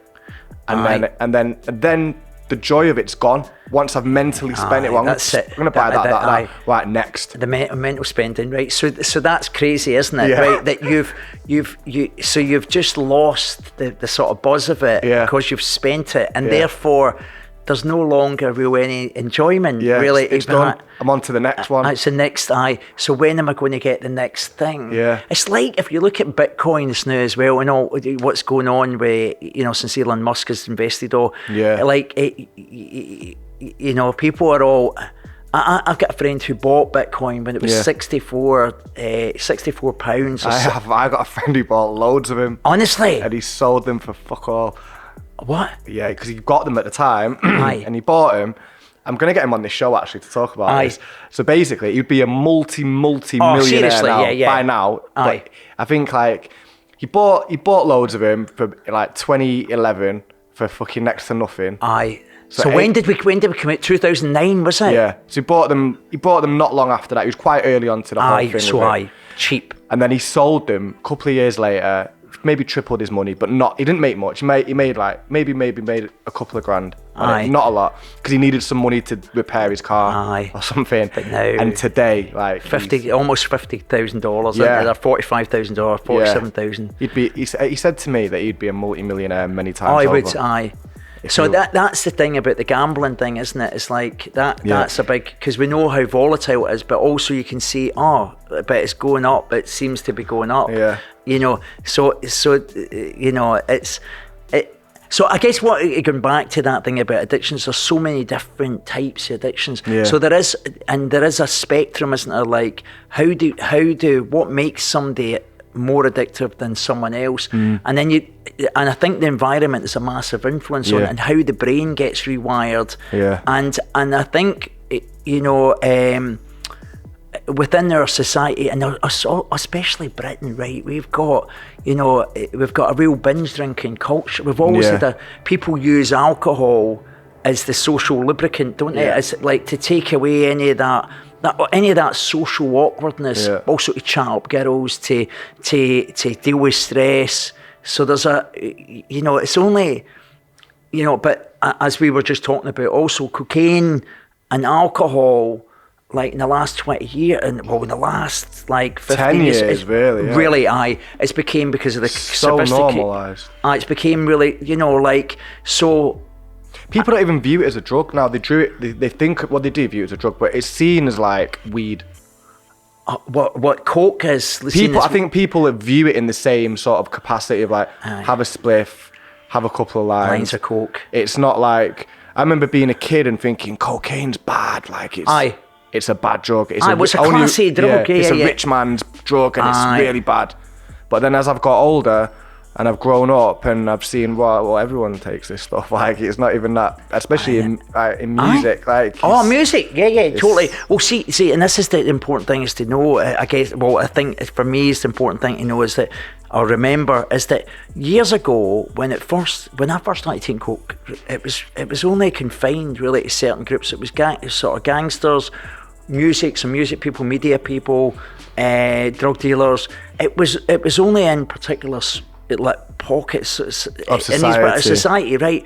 So and it was pretty hard to get good quality cocaine, right? You had to really and you had to know people, and it was like now it's like Deliveroo. It's like Deliveroo. Like as we said just there, we could phone up now. 10 minutes later, we could have a bag of coke here quicker than a pizza getting delivered to us, right? You know what I mean? So the sophisticated criminal networks, the availability. The internet, phones, everything, makes it really accessible, isn't it, price-wise?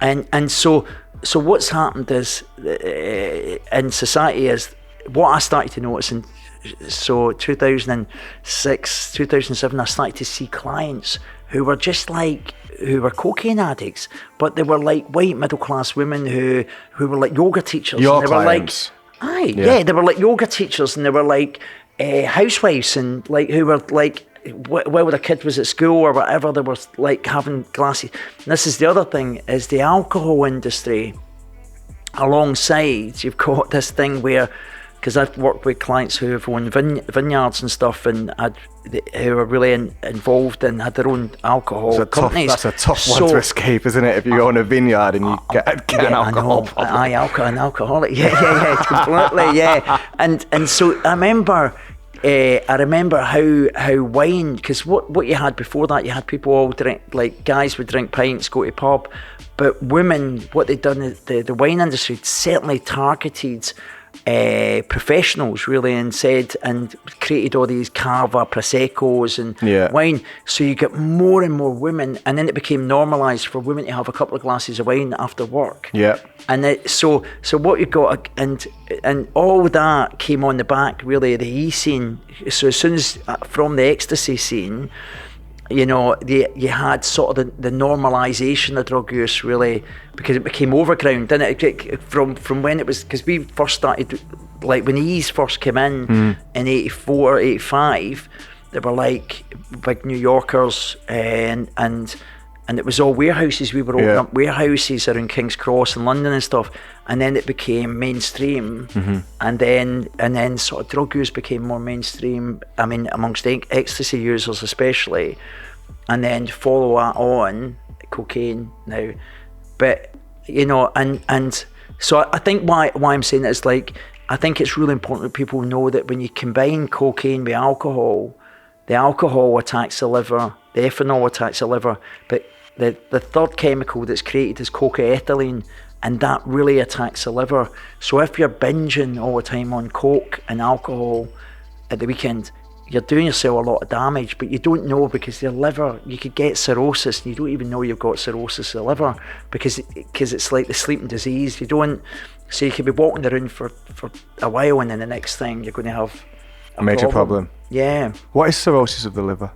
It's when cirrhosis liver is when the liver gets initially it's fibrosis. It starts to get scarred really by the use of it's mostly associated with alcohol. Yeah. The alcohol, the ethanol, the chemicals in it start to damage it and The liver, the tissue of the liver. And then you get this sort of, at the beginning you get sort of mild scarring. So it starts to get like a track going up the liver really of where it's getting scarred. And then it goes to fibrosis, and then it eventually goes into cirrhosis. And then that means that the liver's really, really badly damaged. Can it and be it's repaired not functioning. from that? Well, no, and then it goes into liver cancer. You can go into liver cancer. But the cirrhosis, you can bypass bits of livers.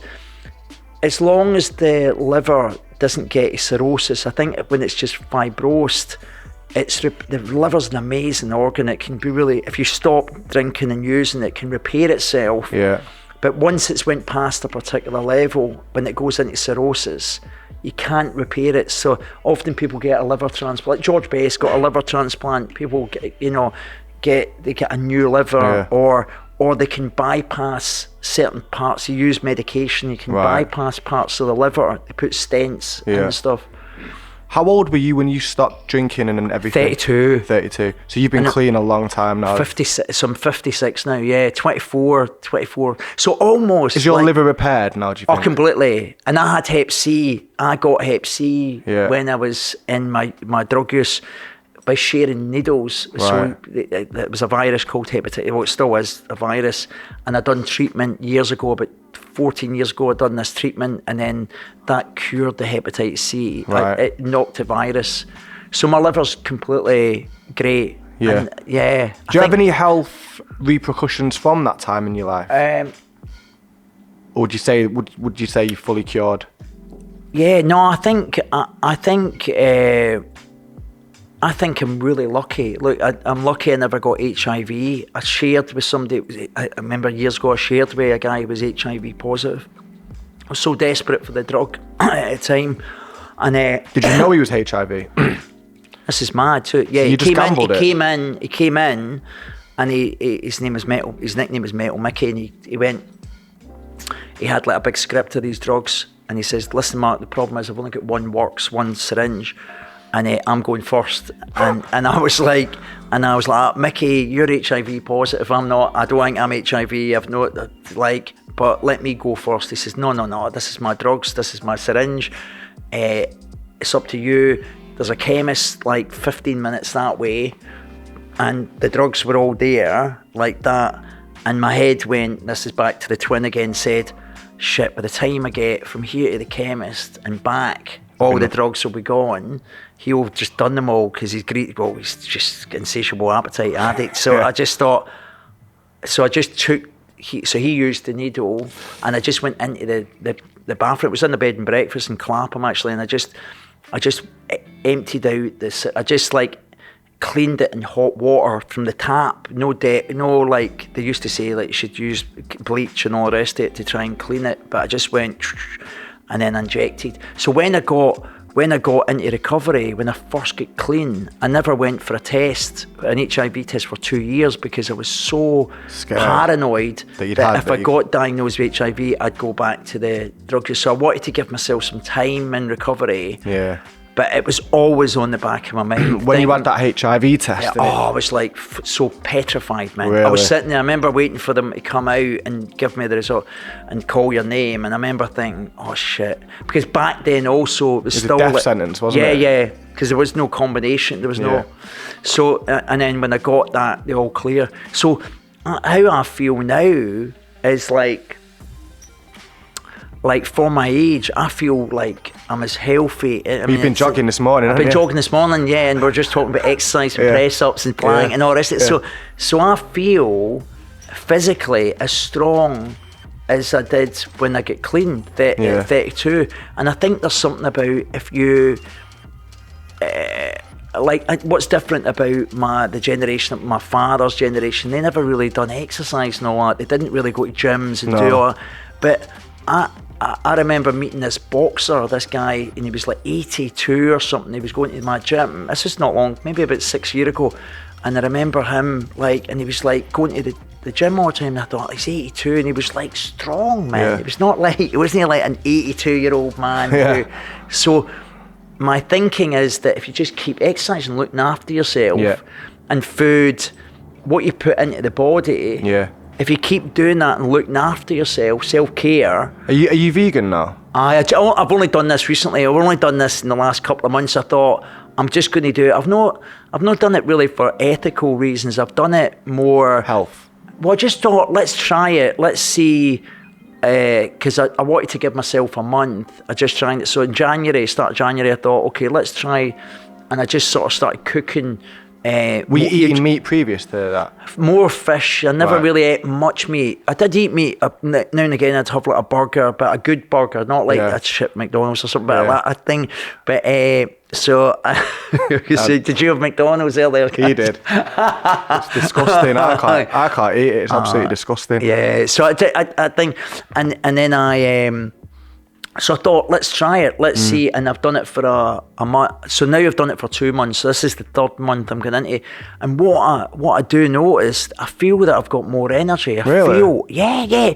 There's a good film called Game Changers, and it's all about a US, it's the Ultimate Fighter guy. I can't remember his name, but he talks about that he won all these prizes when he was a vegan, and then Schwarzenegger's on there talking about he done all this stuff when he was a vegan. There's lots of athletes who, well, they've been vegan, they've still like won all these sort of prizes, you know, really championships and stuff. So I think I'm just going to carry on and then just see how I feel. How it goes. Yeah. But it's not really from a thing. But however, I've been watching some of them films and I've been like, there's a one called Land of Hope, and it tells you about dairy farming and chickens and pigs and that. And I thought, oh man, that's gross. What really happens in the... There's a guy online you should look up. He's called Frank Medrano. I don't know if you've seen him. No. He's like he just does calisthenics.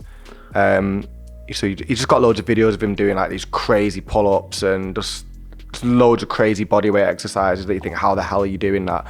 And he must be 50. He is ripped and he looks incredible, and he's a vegan. Wow. And I was, when I found out he was vegan, I was like, how are you getting the protein? Because we bought into the lie. Yeah. We all bought into the lie years ago. They told us we needed the protein to build muscle and to sustain muscle.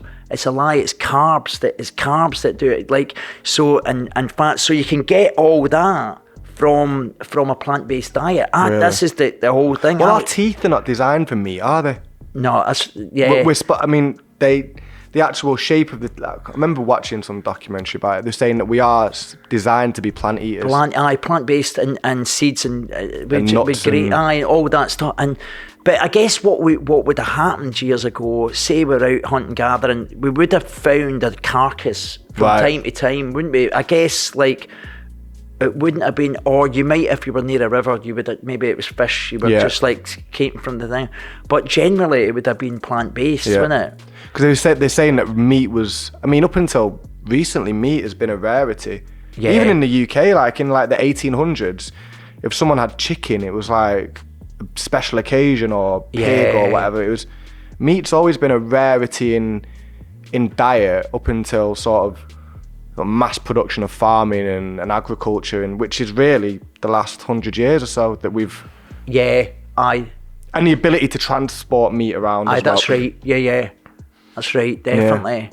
So, with what I just find, your whole journey, what I find really fascinating is how you've gone from walking in the gates to that hospital. Yeah.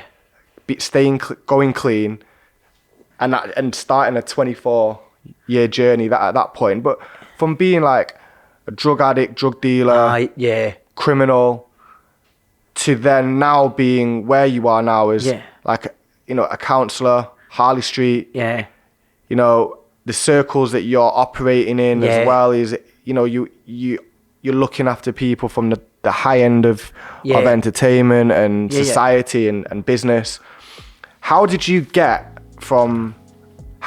walk out of that hospital clean? Yeah. And get into this and become where you are now? Right, well that's it. It's steps, isn't it? It's gradual steps, isn't it? But I think what it is as I've went on, my self-esteem is built up, and also a belief a belief that I can achieve certain things. So, right, the primary thing is that I've always been ambitious, right? Yeah. So that was always there. So I think, and because I'm positive, generally, I'm a sort of glass half full type mentality anyway, which stands you in good stead in life. I think when you're glass half empty all the time, it blocks you because you might procrastinate more and you might not really push yourself. I also knew from an early stage about staying in the comfort zone, that if you stay, like there's a thing about in coaching, they say, if you stay in the comfort zone, and I knew this about addiction, is that addiction tries to keep you small. It stops you, right, it keeps you small by using drugs or being dependent on drugs, but equally when you get sober and clean, the addiction can try and keep you small as well by limiting your limiting this sort of imagination, the dreams that you may have. So I was very aware of the limitations of my imagination. Like if I only think that I can achieve, so if I think all I could be was like a dustman node thing, then that's what I'll be. If I think that's all I can be, then I'll frame that in my mind. Of your belief, my belief. But whereas if I believe, look, obviously I can't be Ronaldo. If I don't have particular talents or skills in a particular area, you can't develop that. But you can, with what I've got, what can I use? What can I work with? That you can believe realistically both here and here, that marries up, if that makes sense. So if I believe that I could achieve certain things, it's possible, isn't it? And the biggest thing is about the dream is about that if I think it's possible, then what do I need to do to work towards it? What are the steps? And there's another component of this is being around people that are also inspirational to me. So I've often been around, what's been important is people that have pushed themselves and that I've admired as well. So the admiration, instead of, like, because normally, you know, what we have is you can either, if somebody's really successful or really done well, we can either be really envious of them, and which is like the shortcoming really, and then I'll be bitter, I'll be resentful, I'll be wishing them unsuccess, you know, or I can say, inspired well, by what them. is that guy's doing that's really, and I can, the opposite of that shortcoming is admiration. So I've basically admired people who have walked a path before me and who have changed their life and they've done quite well in their life. So I've gravitated towards those types of people. And then what I guess what I've done is I've pushed myself out of my comfort zone into the stretch zone. Like, so say the comfort zone's like here, when I can stay in that, and I don't really, and I feel pretty depressed after a while because I'm not really feeling that I'm developing. But if I push myself out of there and take some risks, I go into the stretch zone, and then when I'm there and I look back at where I came from, I can see where I was before, and I go, shit, and I keep on pushing myself out of that stretch zone into something else, and then what happens is you look back and you think, God, right, okay, this has been it's a bit like swimming out from a beach. You can't really see how far you've gone until you look back. And You're like, shit. You think, wow, what a distance, man. Actually, my way out here with the sharks. You Better turn around. But you can you just keep on going. So it's about pushing yourself. And what also I realised is it's only by pushing myself that I feel a sort of buzz as well, that it gives me a bit of a high. Moving forward. So it's almost an addiction within itself, isn't it? Yeah, you could probably say, as ambition, you know, but as an ambition, not at the expense of others, but an ambition to push myself to see what I can do, what I can achieve. Yeah. And also if you're reasonably bright, I always used to think that I wasn't that bright, and I was like, I couldn't achieve much. I couldn't, like, that would be the best I could achieve, really. But actually I realised that a lot of that was a lie, and I realised that was a lot of what teachers said to me when I was a kid and stuff. And, you know, whereas that doesn't have to be, because so I guess what I've been around, I've been really fortunate, and I've done things like it's really bizarre. Like when I think of it, right? I wound up. I remember, like, I was smuggling. I had a girlfriend once that was in Holloway prison, and she's dead now. But the thing is, when she was in Holloway prison, I used to smuggle drugs into Holloway prison every day when I used to go and visit her. Yeah. I used to take some hash in my mouth, and I'd give her a kiss, and she'd get the hash. And then years later, I was like managing this drug project in Hackney and Islington, and then I was in partnership. Like, there was a steering group, and there was a partnership agreement with the prisons in that area.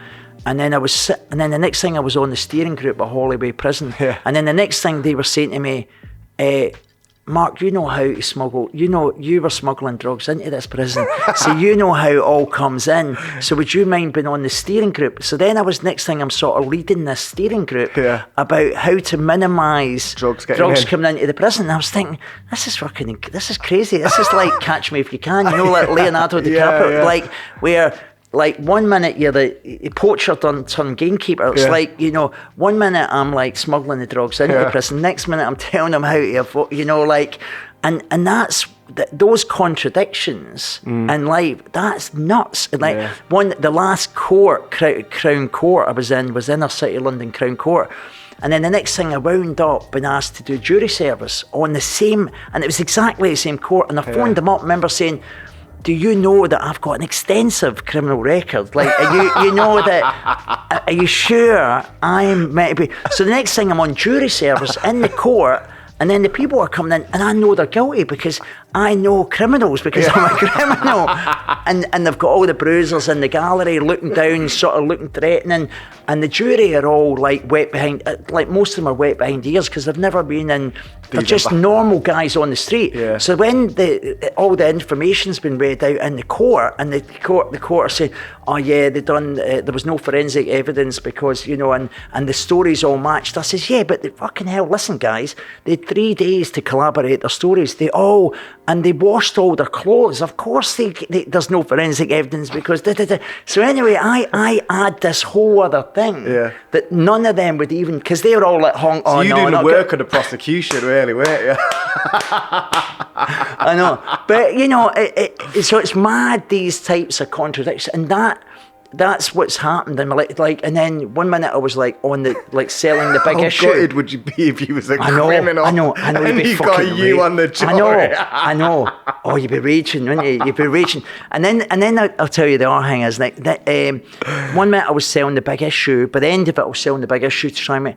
And the next thing I'm a trustee for the big issue. So I'm on, and then I'm in the house. You're a trustee for the big issue? I'm a trustee for the big issue. So the next thing I'm in the House of Lords, and I'm like comparing like for the chairman of the big issue, and I'm like introducing like my friend street cat named James Bowen, and I'm introducing Gordon Roddick, who owns his wife Anita Roddick, and I'm sitting there and I'm standing there in the House of Lords, and I'm thinking, how do you get from that, and then you're in the House of Lords and you're like meeting all these MPs, and you know, it's like politicians, and you know, and so that transition is one step at a time. It's just like simply, okay, keep doing the right next thing. And the right next thing for me is not taking a drink or drug again, because I know that it's like everything in the planet. If it's not growing, it's decaying, right? If it's not moving forward,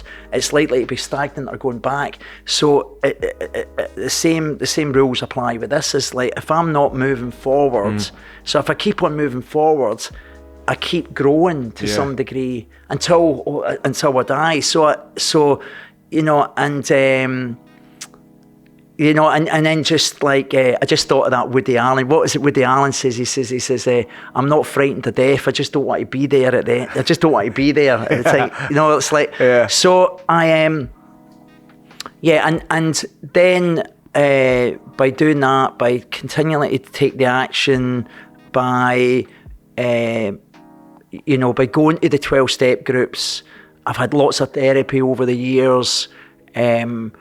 I've also been really mindful of, like, at times, I've put a lot of work into it as well. I've put a lot of work into, like being vigilant and recognizing that sort of destructive part of myself. So I've done a lot of 12-step groups over the years. I mean, like a lot at the beginning, and still now, even when and when I've went through any, you know, emotional pain, breakups in marriages, people dying, I've went, no matter what happens, I can't I can't take a drink or a drug. So I'm going to have to deal with this pain and get through it. But then like Socrates said, this too shall pass, wasn't it? He was like the Stoics and the philosophers of the time. The old Greek philosophers were amazing, but everything passes, everything changes. And so as long as I don't use, then I'll get emotional muscle, I'll get resilience by the experience. That's it, really. And do you still feel that how can I put it?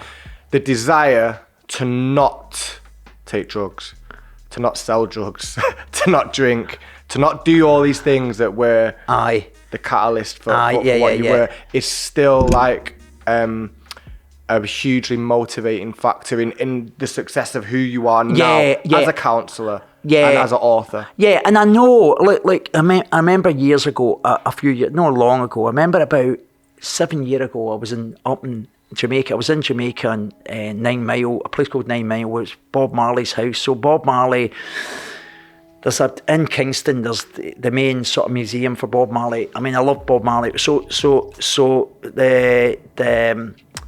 I went to his house in this place, 9 Mile, and when I came out, there was a big dread standing there with a big spliff, and I remember him saying, and he's smoking the spliff, and he says, "Hey man," he goes, "You want something?" I says, no, I says, "Listen," but I remember at the time thinking, of all the places in the world to smoke a spliff right now, this would be the place, right? And it just come out of Bob Marley's house, big dread, big massive spliff, thick like that, and then he said, and then we were chatting. I says, "No man, listen, I'm clean," and I'm like, we started chatting, and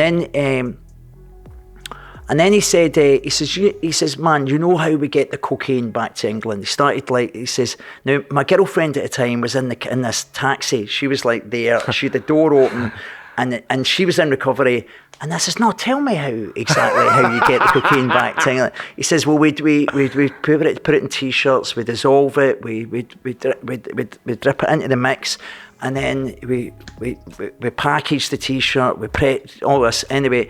And he says, "And then we get it back out anyway." So he's talking about this process, and in my head, because this old thinking is always. Some of them t-shirts. I was like, in my head it was like ka-chink, ka-chink, ka-chink, you know. It's like going, okay, how many? And because I'm asking him these questions, like how much you get, how many kilos you get in one t-shirt, and then he's telling me this information.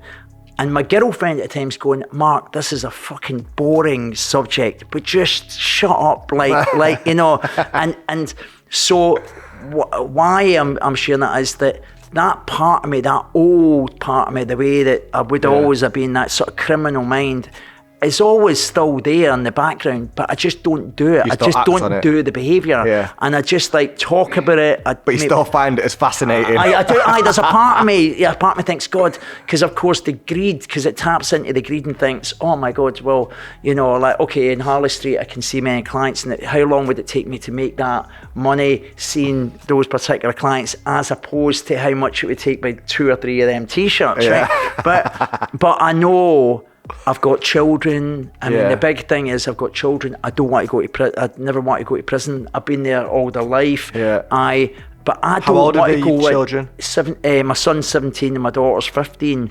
So so I'd never want to go back into that arena. But I don't want to do it for myself, because I wouldn't want to go back, because also it's not worth, like, when you work it out, if you worked out, you take 10 t-shirts, you get 26 grand a kilo, whatever it is, right? Say you make £300,000 quickly, or whatever you make, but how, like, if you get caught, you're going to get 8 years in prison, and in that 8 years, you could easily make 300,000. You know, like if you put your mind to it, you can make £300,000. So easily, you know, so all, and then you lose that connection with your children. You lose your dignity and self-respect, and look, the other problem with drug dealing is like, if you make a lot of cash, yeah, you can't without having, you've got to wash that money.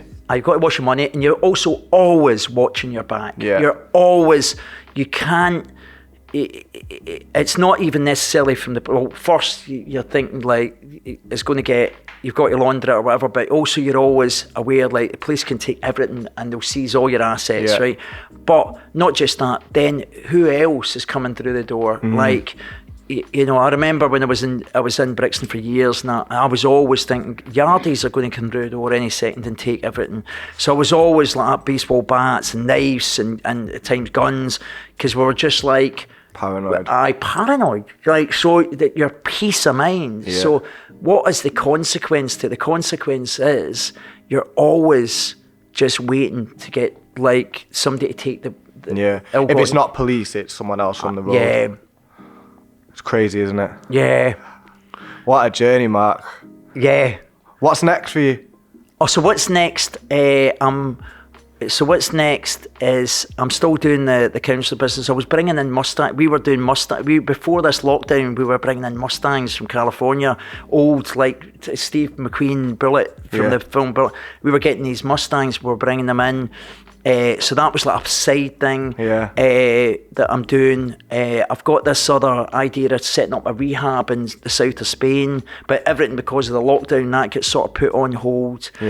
Separate from that, I've got my friend James, but we want to do this docudrama for my friend James Bowen. So my friend Paul Ferris and James Bowen, who done the film A Street Cat Named Bob, he wants to do a docudrama. So we're going to try and do...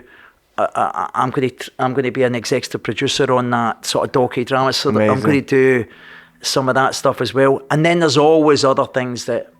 Any more books? Yeah, it's difficult. I would like to do another book, but when did this one come out? 2014. Just 2004, and this is still available out now. Aye, that's on Amazon and stuff. Yeah, that's on Amazon. How come this has not been made into a film? I'm trying to do that as well. So that's another thing. I'm trying to get that into a film. So I've got my cousin Robert in Scotland. I try to get. You must have had offers for this to be in a film. It's what's happened. Everything's closed out. I took it to my friend Nik, but he'd done a film called The Business and stuff like that. So he couldn't do it. And so at the moment, I've got my cousin Robert, who's going to hopefully write a script for it, right? And then I'm getting Ian to look in. That's what Ian's doing with it. That's why I'm connected with Ian at the moment. So that's what I want to do. I'd love to get this into a 3-part. What a film would this be, man? What a film! Yeah, I believe so. Yeah. Have you seen Shantaram? Have you read Shantaram? I've read Shantaram. It's a bit like the Scottish Shantaram, isn't it? Yeah. But it's kind of, I don't know, when you were telling me, when I was listening to the things you were saying, I was just drawing so many comparisons to his, but his story wasn't, it's not autobiographical, is it? It's a fake character, isn't it? And some of the characters aren't real. But he did live some of that life. I think so, yeah. I think he did, yeah. Okay, what should we do? Shall we, is that? Yeah, thank you, mate, that's brilliant. Is it cool, yeah? Yeah, that's absolutely brilliant.